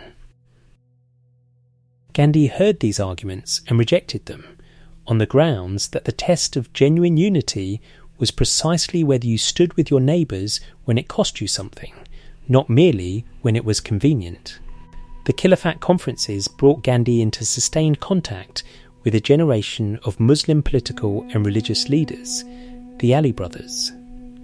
Muhammad Ali and Shaukat Ali, who had been imprisoned by the British during the war for their anti-war positions, and who emerged from prison with a political energy and a popular following that Gandhi recognised as a genuine force. Maulana Abdul Bari, Maulana Azad, Hakim Ajmal Khan, These were men of learning and conviction, and Gandhi engaged with them with the same seriousness he brought to every relationship that he thought could produce something real. It was at one of these Khilafat conferences, listening to Maulana Hasrat Mohani deliver an impassioned speech calling for the boycott of British goods, that Gandhi coined the phrase that would travel further than almost anything else he ever said. Mohani was arguing that mere petitions and constitutional appeals had failed, that something more immediate and more economically damaging to the British was needed. He proposed a boycott, specifically of British goods, framing it as retribution. Gandhi listened and found himself in partial agreement with the diagnosis and complete disagreement with the prescription. A boycott of British goods, specifically, was impractical. He looked around the conference hall and observed that almost every man present was wearing something of British manufacture. A resolution they could not themselves honour was worse than no resolution at all. But the underlying demand for a form of resistance more immediate and more total than anything currently on the table struck him as legitimate. And as he sat there, the idea clarified itself in his mind with the suddenness that he had learned to recognise as the arrival of something that had been forming below the surface for a long time. What he said when he stood up to speak was this: if the peace terms proved unjust to Muslims, the appropriate response was not to boycott British goods specifically. It was to stop cooperating with the British government entirely, not to fight it, not to attack it, simply to withdraw from it, to remove from it the cooperation of Indian lawyers, Indian students, Indian civil servants, Indian soldiers, Indian merchants, all the human machinery through which British rule in India actually functioned. He used the phrase non-cooperation. He said later that he had been struggling to find the right words in Hindi and Urdu, that his vocabulary on the subject was still forming, and that the phrase emerged from him in the moment as the clearest description he could find for what he was proposing. The phrase was borrowed into political language around the world within a decade. In 1919, in that conference hall, it was simply a new idea looking for an audience ready to receive it. The audience was not immediately certain. Hakim Ajmal Khan was sceptical about the practicability of non-violent non-cooperation on a mass scale.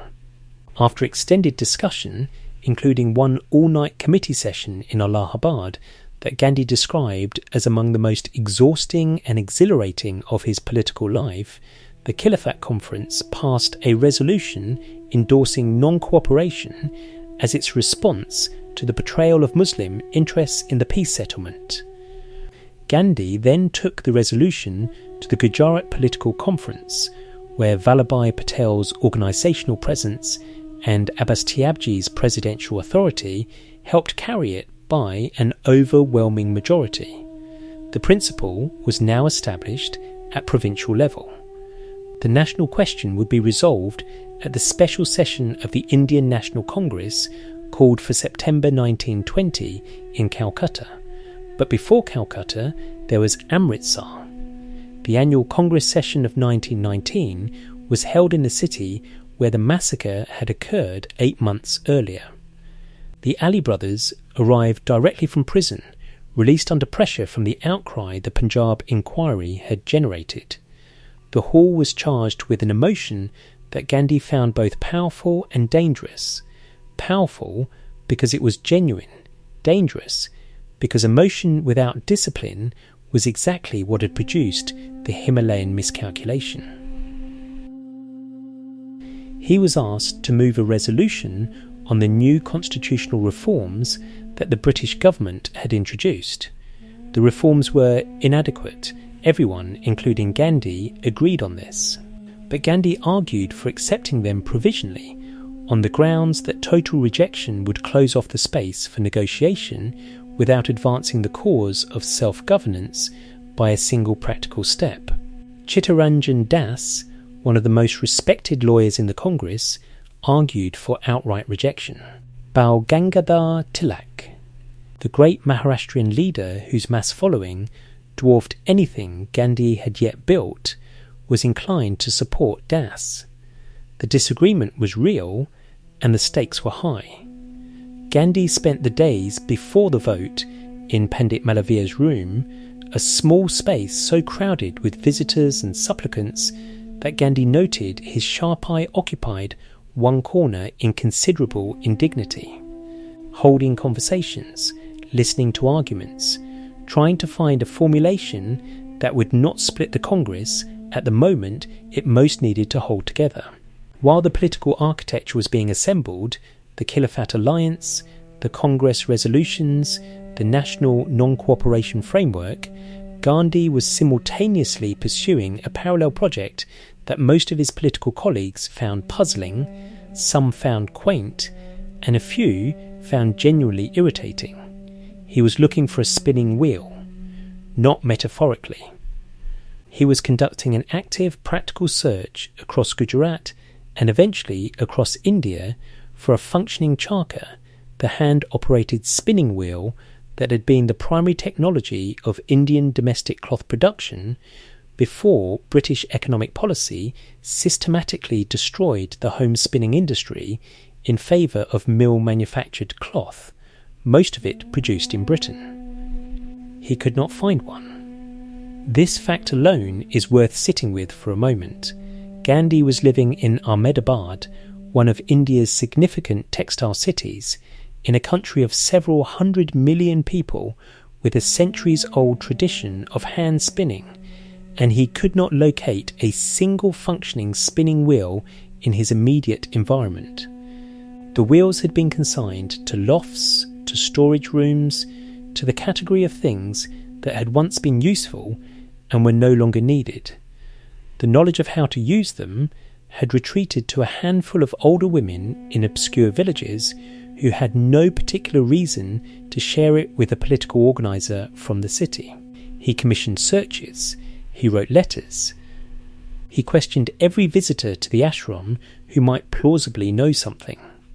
A woman named Gangaben Majmundar, a widow of formidable practical energy whom Gandhi had encountered at an educational conference in Broach, took on the search with the same relentless persistence that Rajkumar Shukla had brought to finding Gandhi himself.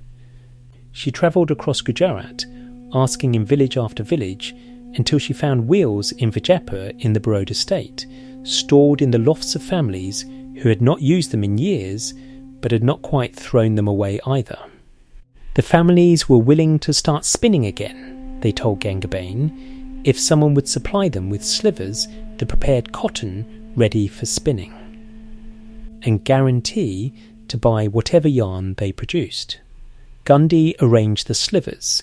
The yarn began arriving. The first piece of khadi manufactured at the Sabarmati ashram cost 17 annas per yard.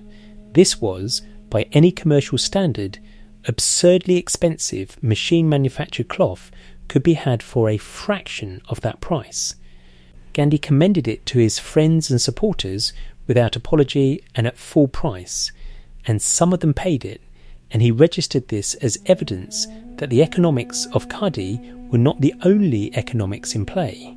He was making an argument that required more than one kind of accounting to understand. The argument was this: the destruction of India's home spinning industry had not been an accident or an inevitable consequence of industrial progress. It had been a deliberate outcome of British economic policy, import duties structured to favour British mill cloth, export arrangements designed to send Indian raw cotton to Lancashire and return it as finished fabric at prices that undercut Indian handloom weavers, a systematic process of deindustrialisation that had converted a country that had once exported fine textiles to the world into a captive market for imported cloth. The consequences of this were not primarily felt in the textile trade. They were felt in the agricultural off-season, the months between harvests when farming families had traditionally supplemented their incomes through spinning and weaving, when women in particular had contributed to household economics through work that could be done at home around the rhythms of childcare and domestic labour. The destruction of that work had not been replaced by anything. It had simply been removed, leaving a gap in the income of the poorest rural families that expressed itself as the chronic grinding semi-starvation that Gandhi had seen in the villages of Champaran and Kheda and across the length of his third-class railway journeys. The spinning wheel was therefore not a sentimental symbol of a pre-industrial past. It was a practical response to a specific economic injury inflicted on a specific class of people by a specific set of policy decisions.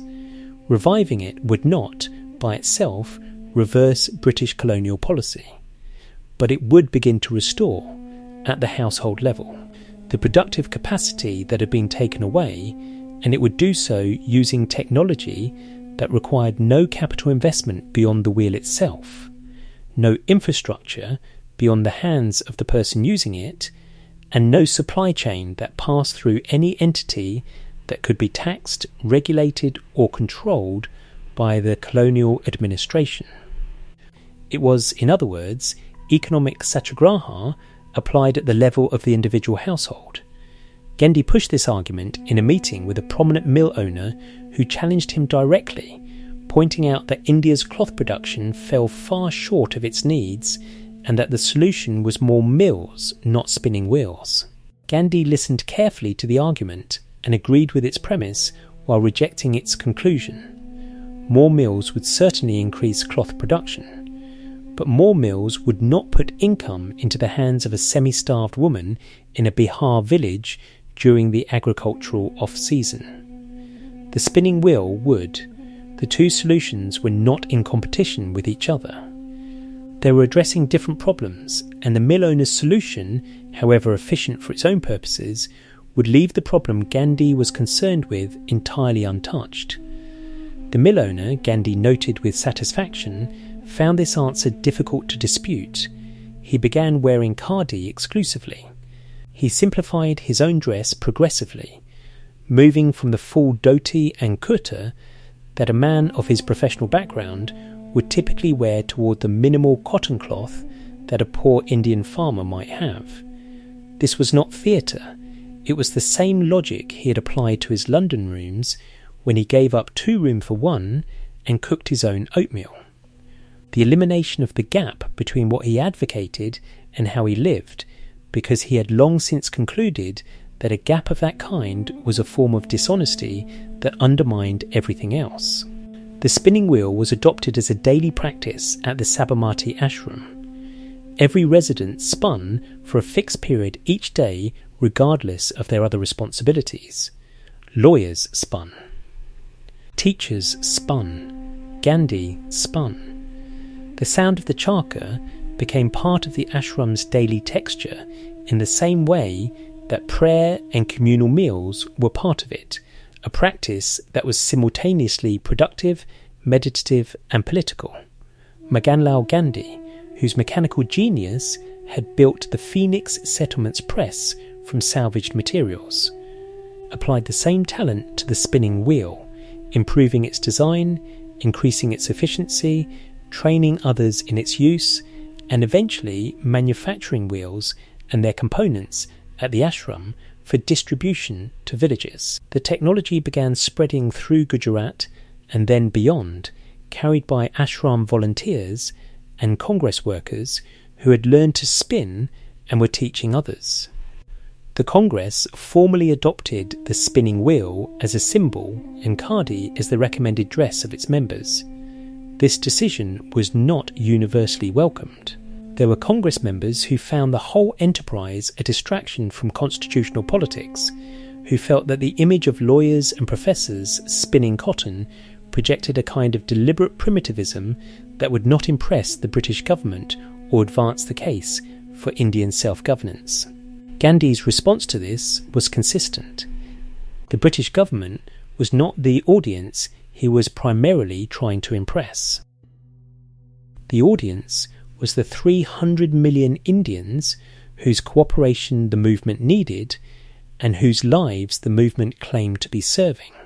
If those people, the majority of whom were rural, poor, and engaged in agricultural labour, looked at the Indian National Congress and saw only lawyers in Western suits discussing constitutional frameworks, the movement would remain what it had been for most of its existence, a professional class institution pursuing professional class goals in the name of a country it did not truly represent. The special session of the Indian National Congress convened in Calcutta in September 1920 with a mandate to decide on non-cooperation. What convened in Amritsar at the end of 1919, a few months earlier, was something different in character. The annual session, yes, but also an accounting, a gathering of a political class that had just lived through the Rowlatt Act, the Hartal, the Jallianwala Bagh massacre, and the Punjab martial law abuses, and needed to decide what it was and what it was for. Gandhi arrived at Amritsar having already agreed to serve as one of the trustees of the Jallianwala Bagh Memorial Fund, a responsibility that required him to raise approximately 5 lakhs of rupees from a public whose generosity was currently inflamed by grief and anger, but whose attention, he knew from experience, would not remain inflamed indefinitely. He also arrived carrying the draft of a new Congress constitution that he had been asked to prepare. The existing constitutional framework of the Congress had been largely Gokhale's legacy, a set of rules adequate to running an annual gathering of educated professionals, but entirely inadequate to running a mass political movement. The membership fee was set at a level that excluded most Indians. The delegate structure had no meaningful limits, resulting in sessions where it was impossible to determine who was actually entitled to vote and who was simply present. The organisation between annual sessions was minimal, one functioning secretary working alone, responsible for maintaining whatever continuity existed from one December to the next. Gandhi's draft addressed all of this with the systematic precision of a man who had spent 2 decades building and running organisations in conditions considerably more hostile than a friendly annual Congress session. He proposed lowering the membership fee to 4 annas, less than the cost of a single meal in most parts of India, so that the Congress could claim with a straight face to represent the country whose independence it was pursuing. He proposed a delegate structure with defined limits and clear accountability to provincial organisations. He proposed a working committee with genuine executive authority to act between sessions. He proposed that Hindi be adopted as the Congress's working language, with accommodation for other languages as needed, a position that generated significant resistance from the English-educated professional class who had built their careers on the language of the administration. He also proposed that the goal of the Congress be defined as Swaraj, self-rule, attainable within the British Empire if possible and outside it if necessary. This formulation was careful and deliberate. It left the door open for a constitutional settlement short of complete independence, while refusing to close the door on independence itself. It was a position that required the Congress to keep both possibilities genuinely in view rather than committing prematurely to either. The constitution drafting process was, in practice, a negotiation conducted largely through correspondence and informal conversations rather than formal committee sessions. Gandhi had requested that representatives of Tilak and Chittaranjan Das, the 2 leaders whose public following was large enough to make their opposition fatal to any constitutional reform, be included in the drafting committee. Both agreed to nominate proxies. The committee never formally met as a body. But the draft that emerged was eventually accepted by all parties, which Gandhi regarded as the significant achievement, not the specific provisions, but the fact that the process had produced consensus among people who were, on other questions, in genuine disagreement. He was also at Amritsar completing his investigation into the Punjab atrocities. The Congress inquiry into the events of April 1919 had been running parallel to the official Hunter Commission established by the British government. Gandhi was one of its principal contributors, helping draft the final report that documented with systematic precision the specific actions taken under martial law. The crawling orders that required Indians to crawl on their hands and knees past the spot where a British woman had been assaulted, the public floggings, the arbitrary imprisonments, the entire apparatus of deliberate humiliation that General Dyer and his superiors had constructed in the weeks following Jallianwala Bagh. The Congress report was more comprehensive and more damning than the Hunter Commission's findings, and it was written with the same careful evidentiary standard that Gandhi had applied to the Champaran inquiry, every specific allegation supported by named witnesses, every official action documented against the official record wherever one existed. The Hunter Commission concluded that Dyer had made an error of judgment. The Congress report concluded that a systematic policy of terror had been implemented with official knowledge and approval. Both documents entered the historical record. History eventually sided with the Congress report. The Amritsar session also forced Gandhi into the public disagreement with Chittaranjan Das over the constitutional reforms that he had been trying to avoid. Das wanted outright rejection. Gandhi argued for provisional acceptance. The argument was not merely tactical, it reflected a genuine difference in political philosophy between a man who believed that every inadequate concession should be rejected until the full demand was met, and a man who believed that working within inadequate structures while pushing for their improvement was sometimes more productive than standing outside them in principled refusal. The compromise that saved the session from a damaging split arrived from an unexpected direction. A young delegate named Jaram Das produced an amendment that split the difference elegantly enough that both sides could accept it without appearing to have capitulated. Gandhi took the amendment, saw its utility immediately, and supported it publicly. Das, after a moment's hesitation, followed. The hall, which had been crackling with the tension of an impending division, broke into sustained applause. Gandhi noted that people wanted unity so badly that even a compromise that satisfied no one entirely could produce an almost physical relief when it arrived. He understood this appetite for unity, had been working to feed it since his first meeting in Pretoria in 1893, but he also understood its dangers. A unity maintained by avoiding genuine disagreements was not a foundation for anything durable. The disagreements between Das and himself were real, rooted in different readings of Indian political history and different assessments of British intentions. Suppressing them with a clever amendment resolved nothing permanently.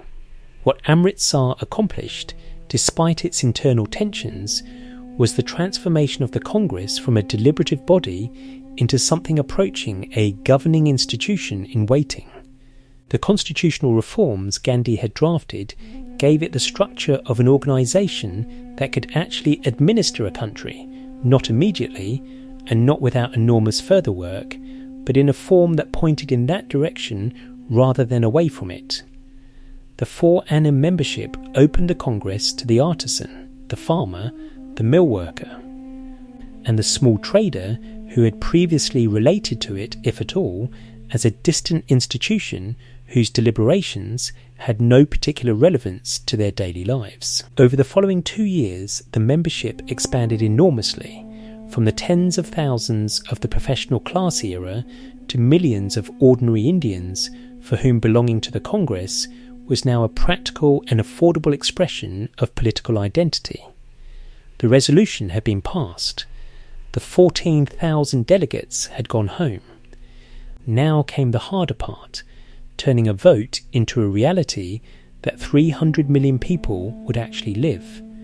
Non-cooperation was not, in Gandhi's conception, simply a political gesture. It was a withdrawal of consent so comprehensive and so sustained that the machinery of British rule in India, which depended at every level on Indian participation to actually function, would find itself operating in a vacuum of its own creating. British administrators needed Indian clerks. British courts needed Indian lawyers. British schools needed Indian students. British factories needed Indian consumers. The entire architecture of colonial governance was predicated on the willing or at least habitual cooperation of the governed, and Gandhi's proposition was straightforward: withdraw that cooperation systematically and non-violently, and the architecture would begin to fail under its own weight. The programme unfolded in stages through 1920 and 1921. Lawyers were asked to leave the courts. This was among the most personally costly elements of the programme for the professional class that dominated Congress leadership. Men like Chittaranjan Das and Motilal Nehru had built careers of decades in the legal system and were being asked to walk away from incomes, reputations, and professional identities that had taken lifetimes to construct. Das did it. Motilal Nehru did it. Their willingness to absorb that personal cost gave the programme a credibility it could not have had if it had been led only by people with nothing to lose. Students were asked to leave government schools and colleges. Gandhi described these institutions as citadels of slavery, not because education itself was slavery, but because the education being provided in them was designed to produce a class of Indians who would administer British India on Britain's behalf, and would, in the process, come to understand their own country through a framework that served the administration's interests rather than the country's. He told students that it was better to remain unlettered and break stones for the sake of liberty than to receive a literary education in the chains of slaves. This was not a casual rhetorical flourish.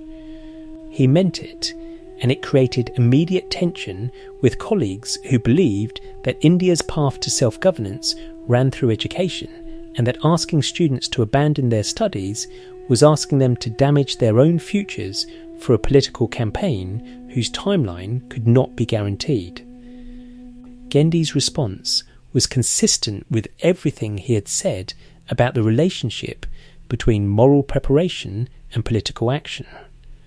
A person who had genuinely understood what their education was for and what it was doing to them would not find it difficult to walk away from it. The difficulty was evidence of incomplete understanding, not of a flaw in the programme. Titles and honours were returned.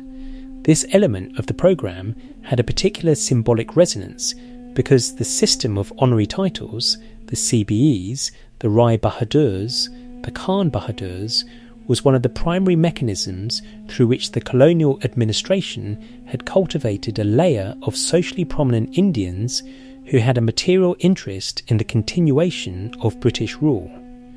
Every returned medal was a small fracture in that system of cultivation. Foreign cloth was boycotted and burned.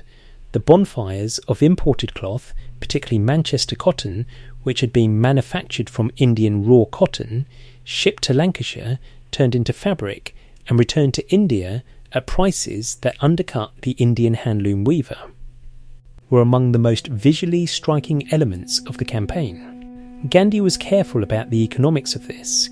He did not advocate burning foreign cloth simply as an act of symbolic hostility. He advocated it because every yard of foreign cloth replaced by khadi was a yard of income returned to the Indian household economy, and because the visible act of burning something that the colonial system had assigned value to was a statement about who had the authority to determine value.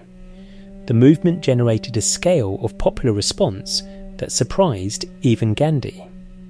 In towns and cities across India, not just in the major Congress strongholds, but in places that had never previously been sites of organised political activity.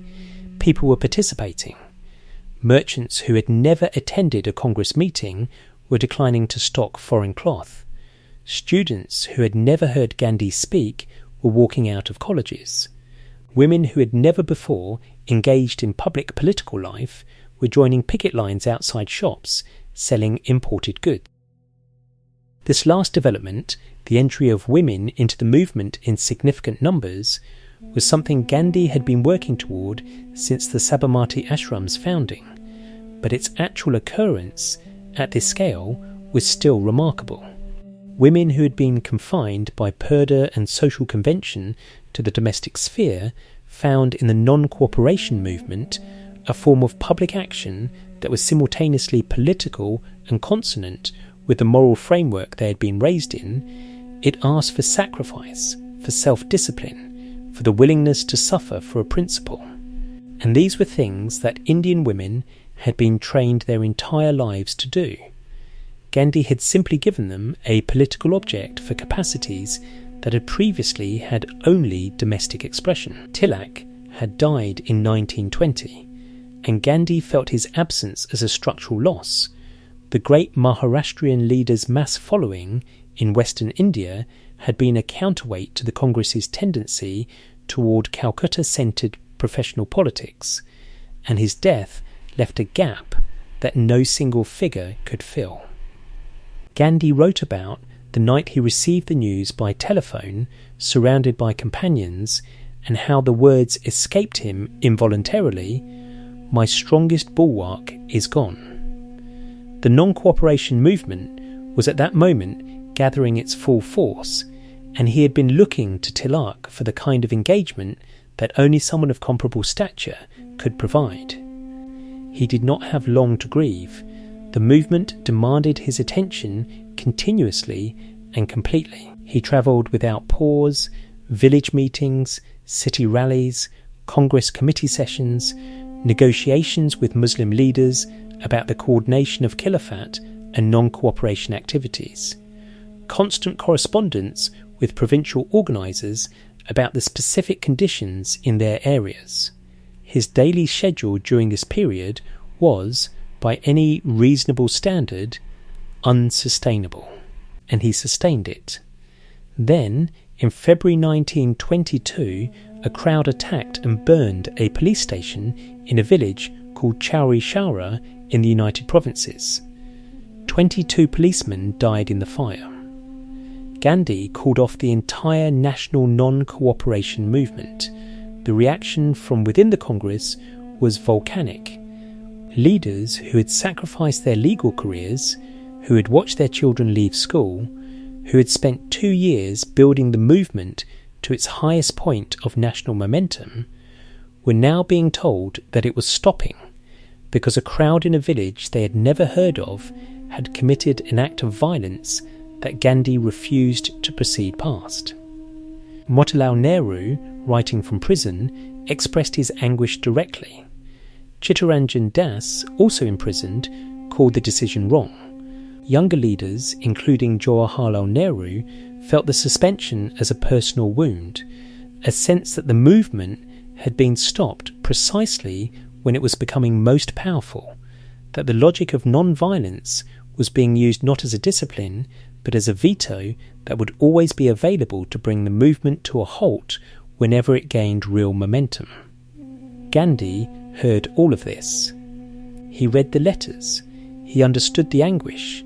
He did not change his decision. His reasoning was the same reasoning he had applied after the roll at Hartle, made harder and cleaner by the interval of self-examination that had followed that earlier suspension.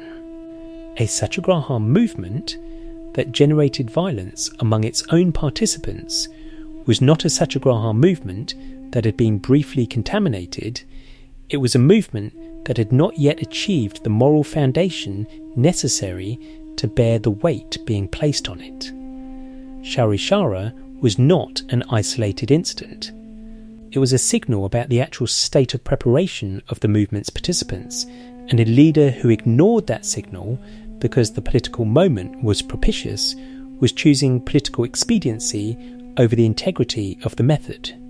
He was arrested in March 1922, tried on charges of sedition for articles written in his newspaper Young India, and sentenced to 6 years in prison. He told the judge that from the point of view of the law he was guilty, and that from his own point of view the judge was the one who deserved the heavier sentence, for administering a system that made sedition the only honest response available to a person of conscience. Gandhi ended his autobiography in 1921 with a sentence that was both honest and carefully chosen. His life from that point onward, he wrote, had been so public that there was hardly anything about it that people did not know. He also wrote that his principal experiments during the preceding 7 years had all been conducted through the Congress, and that describing them would require him to discuss his relationships with living colleagues in ways he did not think proper without their consent. He put down his pen. What he left unwritten fills the rest of this documentary. Not because the autobiography stops mattering after 1921, but because the years it does not cover contain the events that most people, when they think of Gandhi, actually see. The Salt March, the Round Table Conferences, the Quit India movement, partition, the assassination. These are the images that have passed into global memory, and they require the foundation the autobiography lays to be understood correctly. He emerged from Yeravda prison in February 1924 into the fractured landscape already described: communal violence spreading, the Congress divided, the Khilafat alliance dissolving as the Turkish nationalist government under Mustafa Kemal abolished the Ottoman Caliphate in 1924, removing the very institution the movement had been organised to protect. The irony was complete and painful. The cause that had produced the most significant Hindu-Muslim political cooperation in the Congress's history had been rendered moot, not by the British government, but by Muslims in Turkey acting on their own political agenda. Gandhi responded to the communal violence with fasting. He undertook a 21-day fast in 1924 at the home of Muhammad Ali, the Khilafat leader, as an act of penance for the violence being committed between Hindus and Muslims, not their violence, but his penance, on the grounds that he was the leader of a movement committed to unity, and the violence was therefore, in some measure, a consequence of his failure to build that unity deeply enough. The logic was the same logic he had applied at Chowri Chaura, and after the roll at Hartal, the leader of a movement bears responsibility for its failures as well as its achievements. The fast produced a temporary cessation of violence in several affected areas. It did not resolve the underlying tensions. Gandhi knew it would not. He used fasting not as a solution, but as a statement, a way of making visible, at cost to himself, the seriousness with which he regarded what was being lost. The years between 1924 and 1930 were years of reconstruction, rebuilding the Congress's organisational base, deepening the Khadi movement, campaigning against untouchability, travelling continuously. They were not years of dramatic national confrontation with British authority. They were years of the kind of slow, patient, unglamorous work that dramatic national confrontations require as their foundation, and which rarely make it into the historical summaries. Then came the Salt March. In March 1930, Gandhi walked 241 miles from the Sabarmati ashram to the coastal village of Dandi in Gujarat. He walked for 24 days. He walked with 78 ashram members and arrived at Dandi on the 5th of April to a crowd of several thousand people. The following morning, he picked up a lump of natural salt from the beach. Salt that the British government had made it illegal for Indians to produce or collect without paying a tax, and in that single gesture made the entire apparatus of colonial economic exploitation visible to the world in a form that anyone, anywhere, regardless of language or political education, could immediately understand. Salt, everyone needs it. The British had taxed it. Gandhi picked it up. The Salt March was the most brilliantly conceived act of civil disobedience in the history of the independence movement, and its genius lay precisely in its simplicity. The Rowlatt Act had required explanation. The Tinkathia system had required investigation. The constitutional reform debates had required legal literacy. The salt tax required nothing except the knowledge that salt existed and that human beings needed it to survive. The march generated international press coverage of a scale and quality that no previous Indian political action had achieved. American and European newspapers sent correspondence. Newsreel cameras recorded the walk, the image of a small, thin man in a dhoti walking steadily toward the sea with a bamboo staff, followed by a growing column of people, communicated something that the most carefully drafted political resolution could never have communicated, that what was happening in India was not a lawyer's dispute about constitutional provisions, but a confrontation between human dignity and the machinery of its suppression. Gandhi was arrested on the 5th of May 1930. The arrests of Congress leaders across India followed. The movement continued without them. The government, faced with the spectacle of people being beaten while peacefully approaching the Jharasana salt works, an event witnessed and reported by the American journalist Webb Miller, found itself losing the argument in every forum that mattered to British public opinion and to the international community simultaneously. The government eventually negotiated. The Gandhi-Irwin Pact of March 1931 released political prisoners, suspended civil disobedience, and allowed Indians living near the coast to produce salt for personal use. It was not independence. It was not even close to independence. But it was the British government of India sitting across a table from Gandhi as a negotiating equal.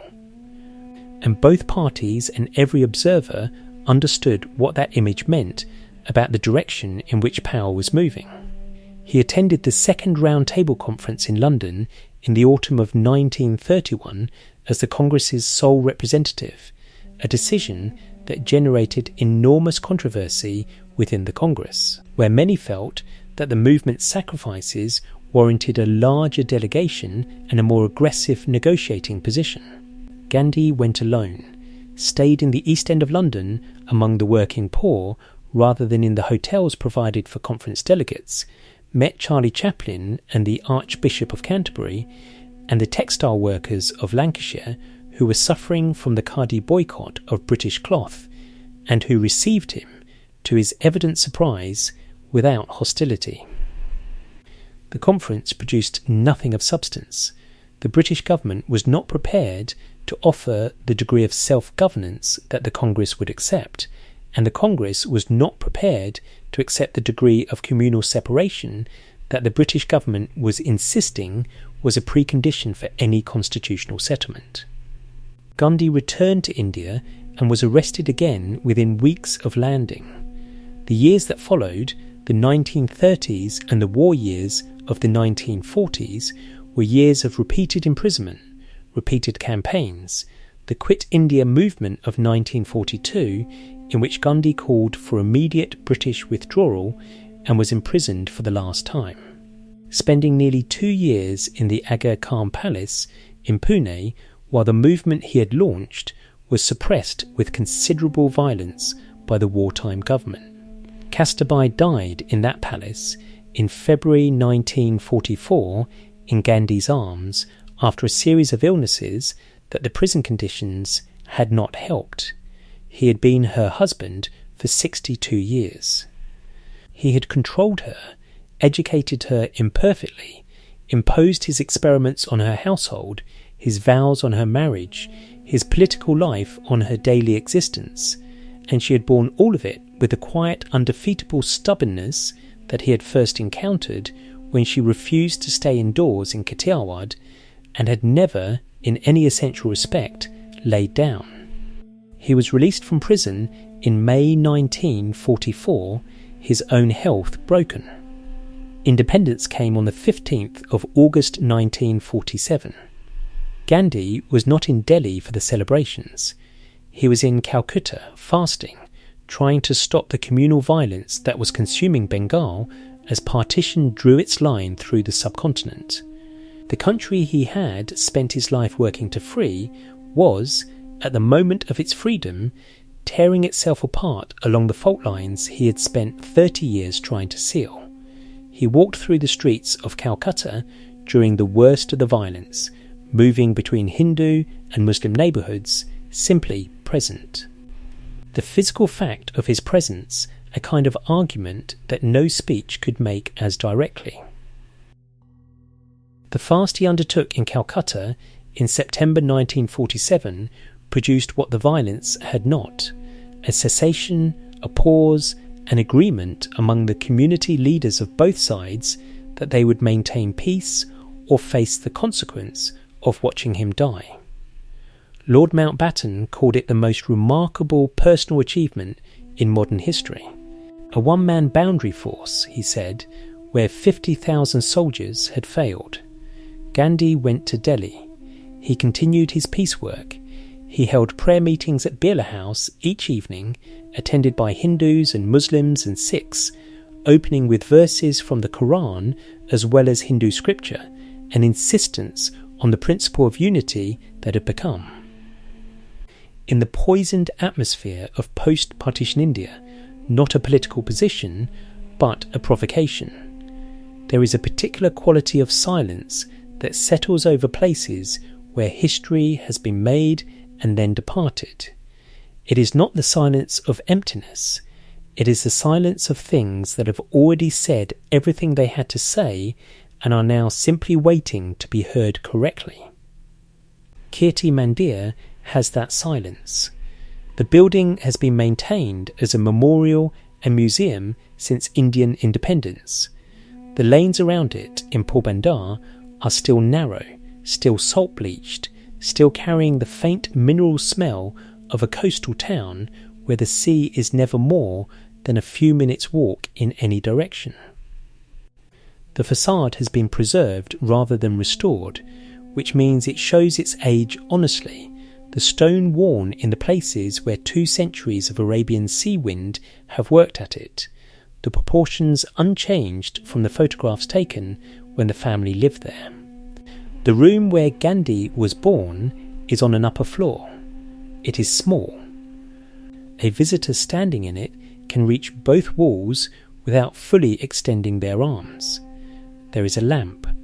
There is the ancient swastika on the wall, the auspicious mark, the one that existed for 3,000 years before the 20th century reassigned its meaning, the one that is entirely correct here in its original context.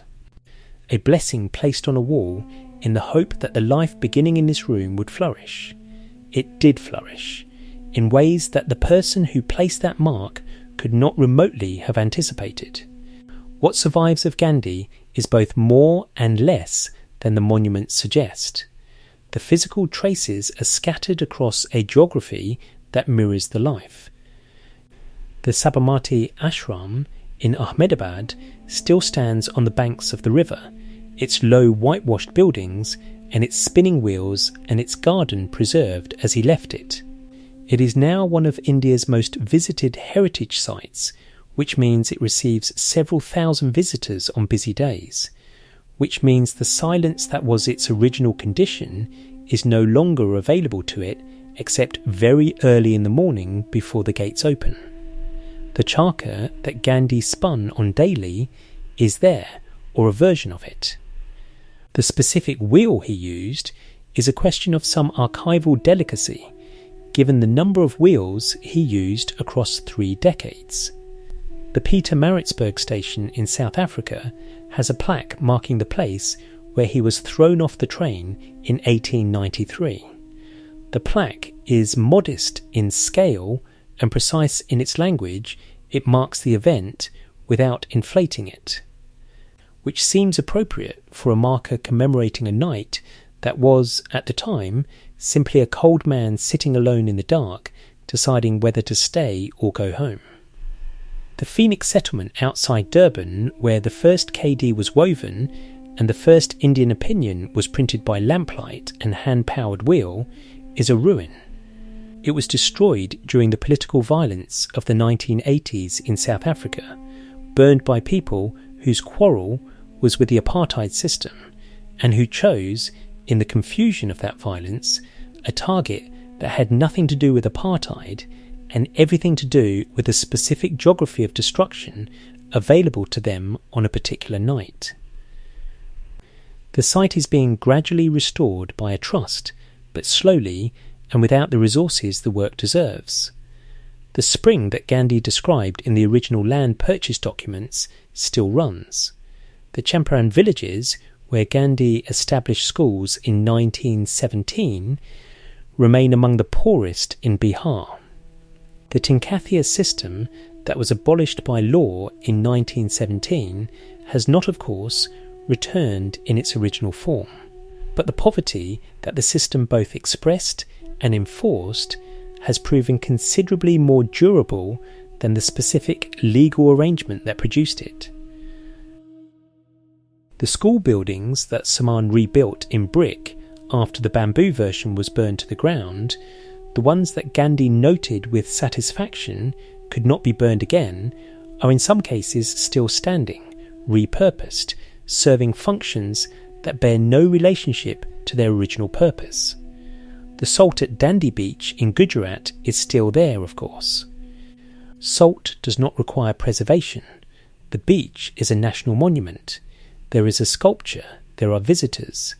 The sea continues to deposit its crystals on the shore with the indifference of an element that does not know or care that a small man once bent down and picked up a lump of it, and in doing so made an empire look foolish. What is lost is harder to name precisely because some of it was never fully realised rather than realised and then lost. The Hindu-Muslim unity that Gandhi spent 30 years constructing and that the partition of 1947 destroyed was not, in honest retrospect, as solid as his most optimistic public statements suggested.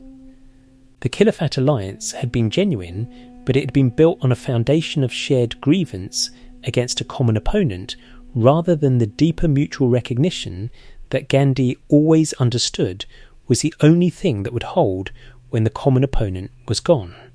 He knew this. He wrote about it. He fasted and walked and spoke against communal violence for the last decade of his life, understanding that the work of building genuine unity had not been completed, and that independence without it would be a diminished and dangerous thing. He was right about the danger, the Ram Raja he spoke of, the kingdom of God, a society organised around truth and non-violence and the equal dignity of every person, was never achieved and was perhaps never achievable in the form he described it. This is not a failure specific to Gandhi. It is the condition of everyone who holds a vision of human possibility that exceeds the actual capacity of human beings as they currently are. The vision is not therefore worthless. The distance between the vision and the reality is not a measure of the vision's falseness, but of how much work remains. What survives most durably is the method, Satyagraha, the willingness to suffer for a principle without inflicting suffering on others, the refusal to accept the opponent's definition of the terrain, the insistence that truth spoken consistently and at personal cost has a power that force cannot ultimately overcome, has been reproduced, adapted and deployed on every continent since 1948. Martin Luther King studied Gandhi explicitly and built the American civil rights movement on the same foundation. Nelson Mandela arrived at a version of the same principles through his own experience. The anti-apartheid movement, the solidarity movement in Poland, the Velvet Revolution in Czechoslovakia, the various democratic uprisings of subsequent decades, all of them drew, directly or indirectly, from the laboratory that Gandhi operated across 55 years in South Africa and India. The method works.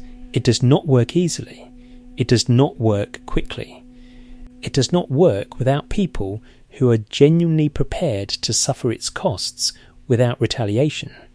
It makes demands on its practitioners that most political methods do not make, because most political methods do not require you to maintain love for your opponent while your opponent is causing you pain.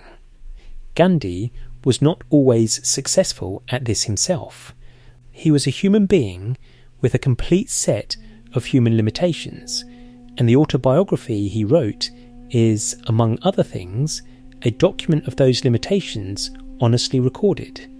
The child marriage he participated in and later condemned, the jealousy he exercised over Kastabai that he eventually recognised as a form of imprisonment, the double shame of the night his father died. The Himalayan miscalculation of the rollout campaign, the repeated failures before the Brahmacharya vow finally held. He did not present himself as a saint. He presented himself as a person conducting experiments, and experiments, by definition, include failures. The title he chose for his autobiography, The Story of My Experiments with Truth, is the most accurate description of the man that any title could provide. He was not claiming to have found truth. He was claiming to have spent his life looking for it, under laboratory conditions as rigorous as he could make them, and to have recorded the results, honestly including the negative ones. The independence of India in 1947 was not the end of the story Gandhi had been telling. It was, in some respects, the point at which the story became most complicated, because the obstacles that remained after the British left were not the obstacles that Satyagraha had been designed to address. You cannot conduct civil disobedience against poverty. You cannot fast unto death to compel a drought to end. You cannot walk 241 miles to the sea to dissolve the caste system that has organised Indian social life for 3,000 years. The method that had proved devastatingly effective against a colonial administration that depended on Indian cooperation was less obviously applicable to the problems that colonial rule had left behind. Gandhi knew this. He had always known it. The spinning wheel was his attempt to address economic deprivation at the household level. The campaign against untouchability, which he pursued with a consistency and a personal commitment that cost him supporters on the Hindu right throughout his career, was his attempt to address the caste system at the level of daily social practice. The schools in Champaran, the sanitation work in the villages, the insistence that political freedom without economic and social transformation was an incomplete freedom, these were all expressions of the same understanding. But he died before any of these longer projects had reached resolution, and the independent India that emerged from his life's work was and remains a country of profound internal contradictions, democratic in its constitutional structure, hierarchical in much of its social organisation, constitutionally committed to equality and practically organised around inequalities of caste, class, gender and religion that no single life's work could dismantle. This is not a verdict against him. It is a description of the scale of the problem he was working on. What makes Gandhi genuinely difficult to assess, and what makes the assessments that reduce him to either a saint or a hypocrite equally inadequate, is that he was a man who held himself to a standard that he consistently failed to meet, and who documented those failures honestly, and who continued anyway. This combination is unusual, to the point of being almost unique in the historical record of public figures at his level of prominence. Most political leaders manage their public image with considerable care.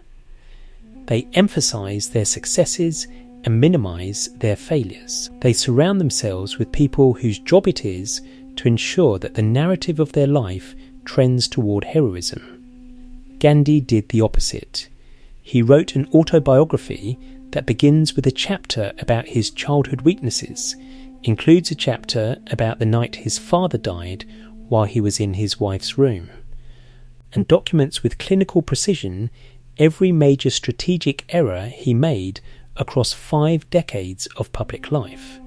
The effect of this is paradoxical. A man who had presented himself as infallible would be easier to dismiss, easier to find the crack in the foundation and watch the whole edifice collapse. Gandhi had already found every crack himself and written about it. There is nothing the harshest critic can say about Gandhi's failures that Gandhi did not say first, more precisely and more honestly in his own words. His critics on the left have argued that his insistence on non-violence served the interests of the powerful by removing the most effective tool available to the powerless, the threat and use of force. This argument has been made by serious thinkers, and it deserves engagement.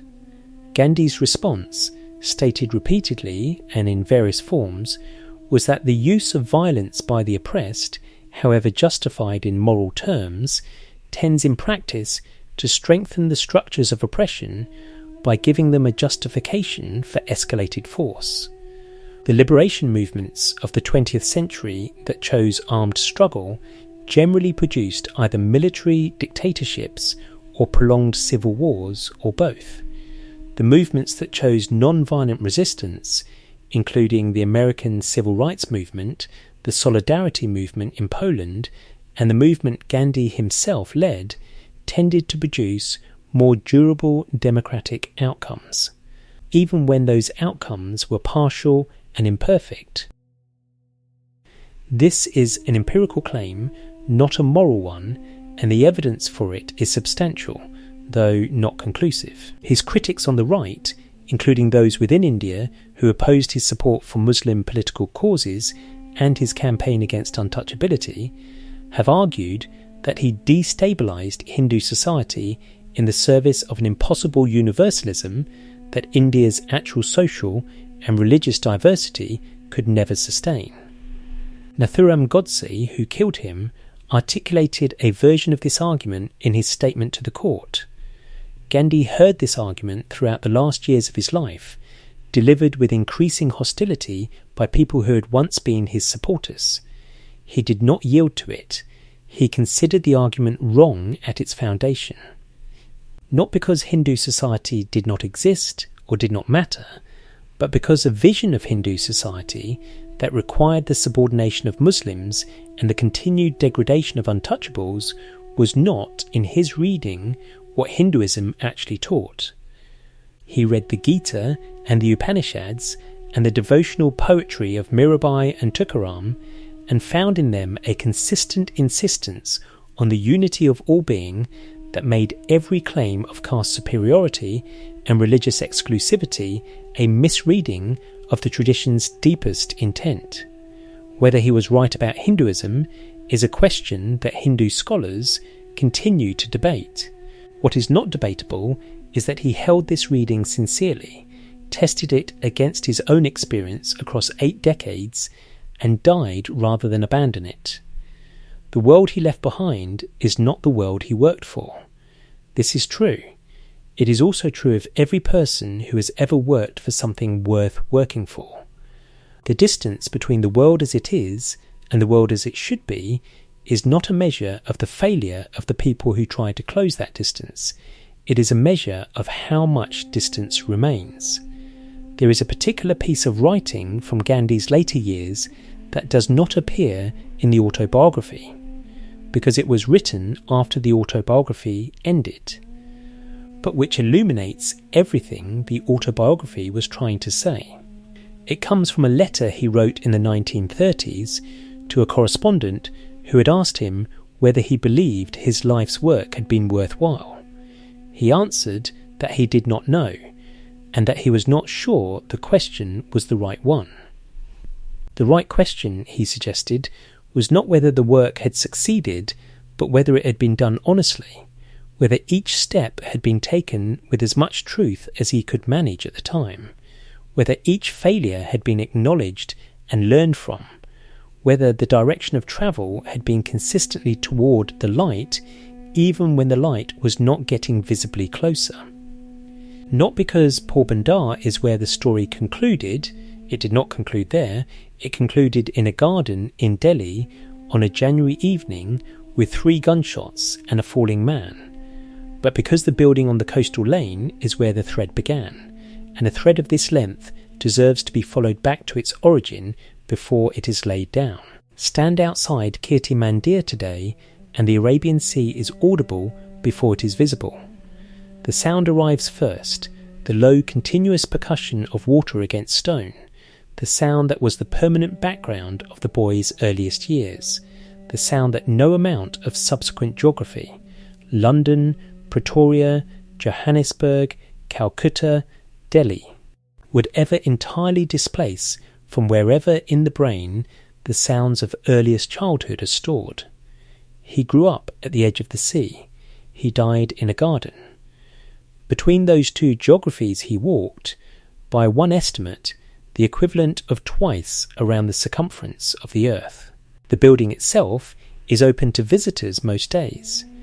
The ground floor houses a small museum. The exhibits are modest by the standards of major heritage institutions, photographs, reproductions of documents, a few personal objects behind glass, explanatory panels in Gujarati, Hindi and English. The photographs trace the arc that this documentary has followed, the young man in London in his borrowed respectability, the middle-aged organiser in South Africa with the Natal Indian Congress, the dhoti-clad figure of the Indian campaigns, the old man at the prayer meetings in the last terrible months before the assassination. What the photographs cannot convey, what no photograph ever conveys of a life this long and this internally complex, is the texture of the daily experience of being this person.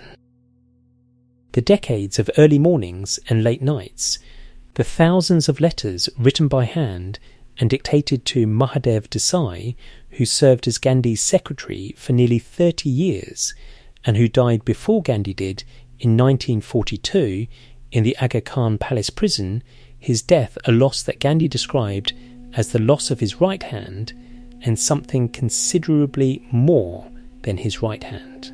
The meals of goat's milk and dates and occasional fruit, eaten in the company of whoever happened to be present. The prayer meetings, twice daily, every day, for decades, the Quran verses and the Gita verses and the Christian hymns read together as a statement about the nature of God that no single tradition had exclusive access to. The daily practice of the spinning wheel. Every morning, without exception, for more than 20 years. Gandhi described the spinning as meditative, a way of settling the mind before the day's business began, a physical practice that engaged the hands while leaving the interior life free to organise itself.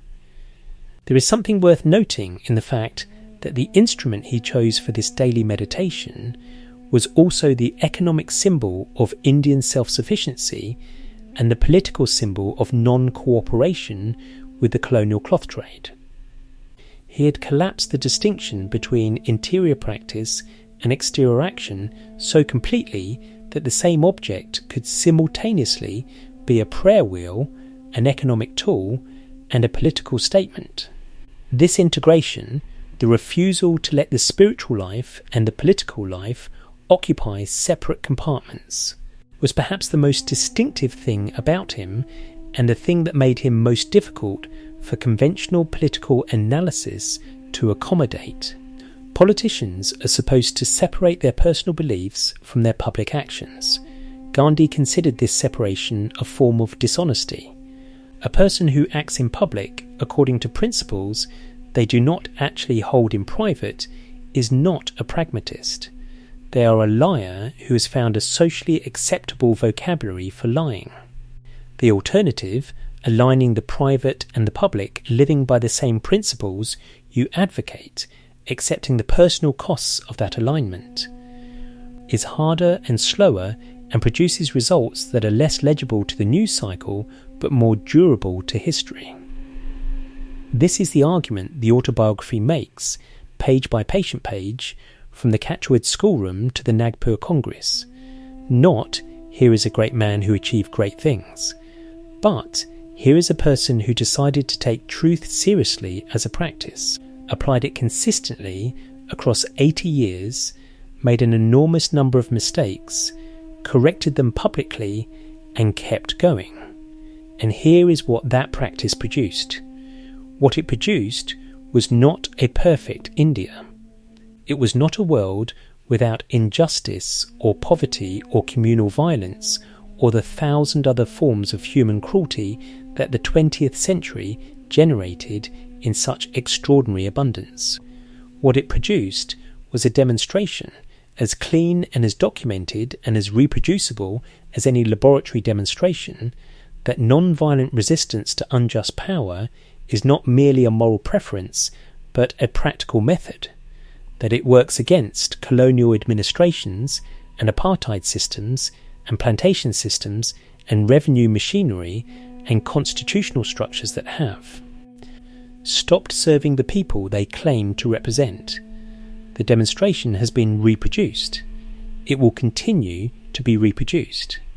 Every time a person or a community faces unjust power and chooses to resist it without becoming it, they are working in the laboratory that Gandhi built. He was not the first person to understand the principles he articulated. The Sermon on the Mount had been there for 1900 years. The Bhagavad Gita had been there for considerably longer. The Jain concept of ahimsa that he had absorbed through his mother's practice and his childhood in Gujarat was older than any of them. What Gandhi did was not discover these principles. What he did was test them, systematically, publicly, at enormous personal cost, under conditions that would have destroyed the convictions of a less disciplined person, and prove that they were not merely aspirational ideals, but operational tools.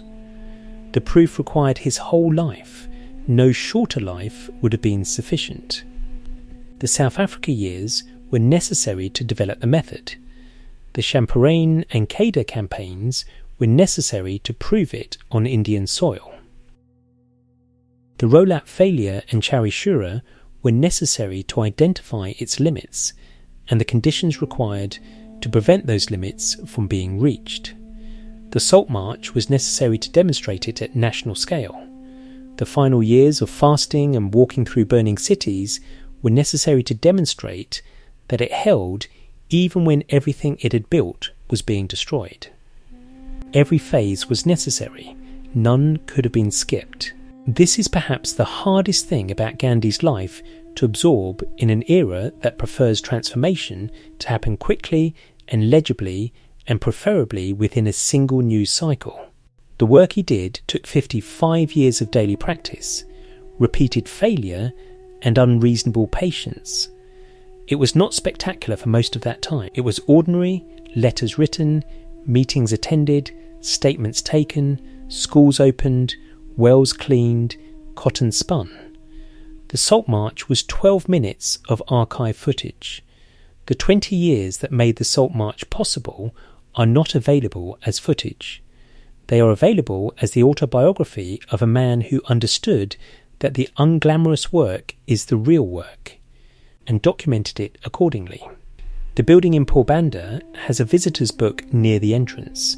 People write things in it, pilgrimages of conscience from every part of India and from considerably further afield, brief inscriptions in a dozen languages that share a common quality of having been written by people who came looking for something and found, if not exactly what they were looking for, something that pointed in the right direction.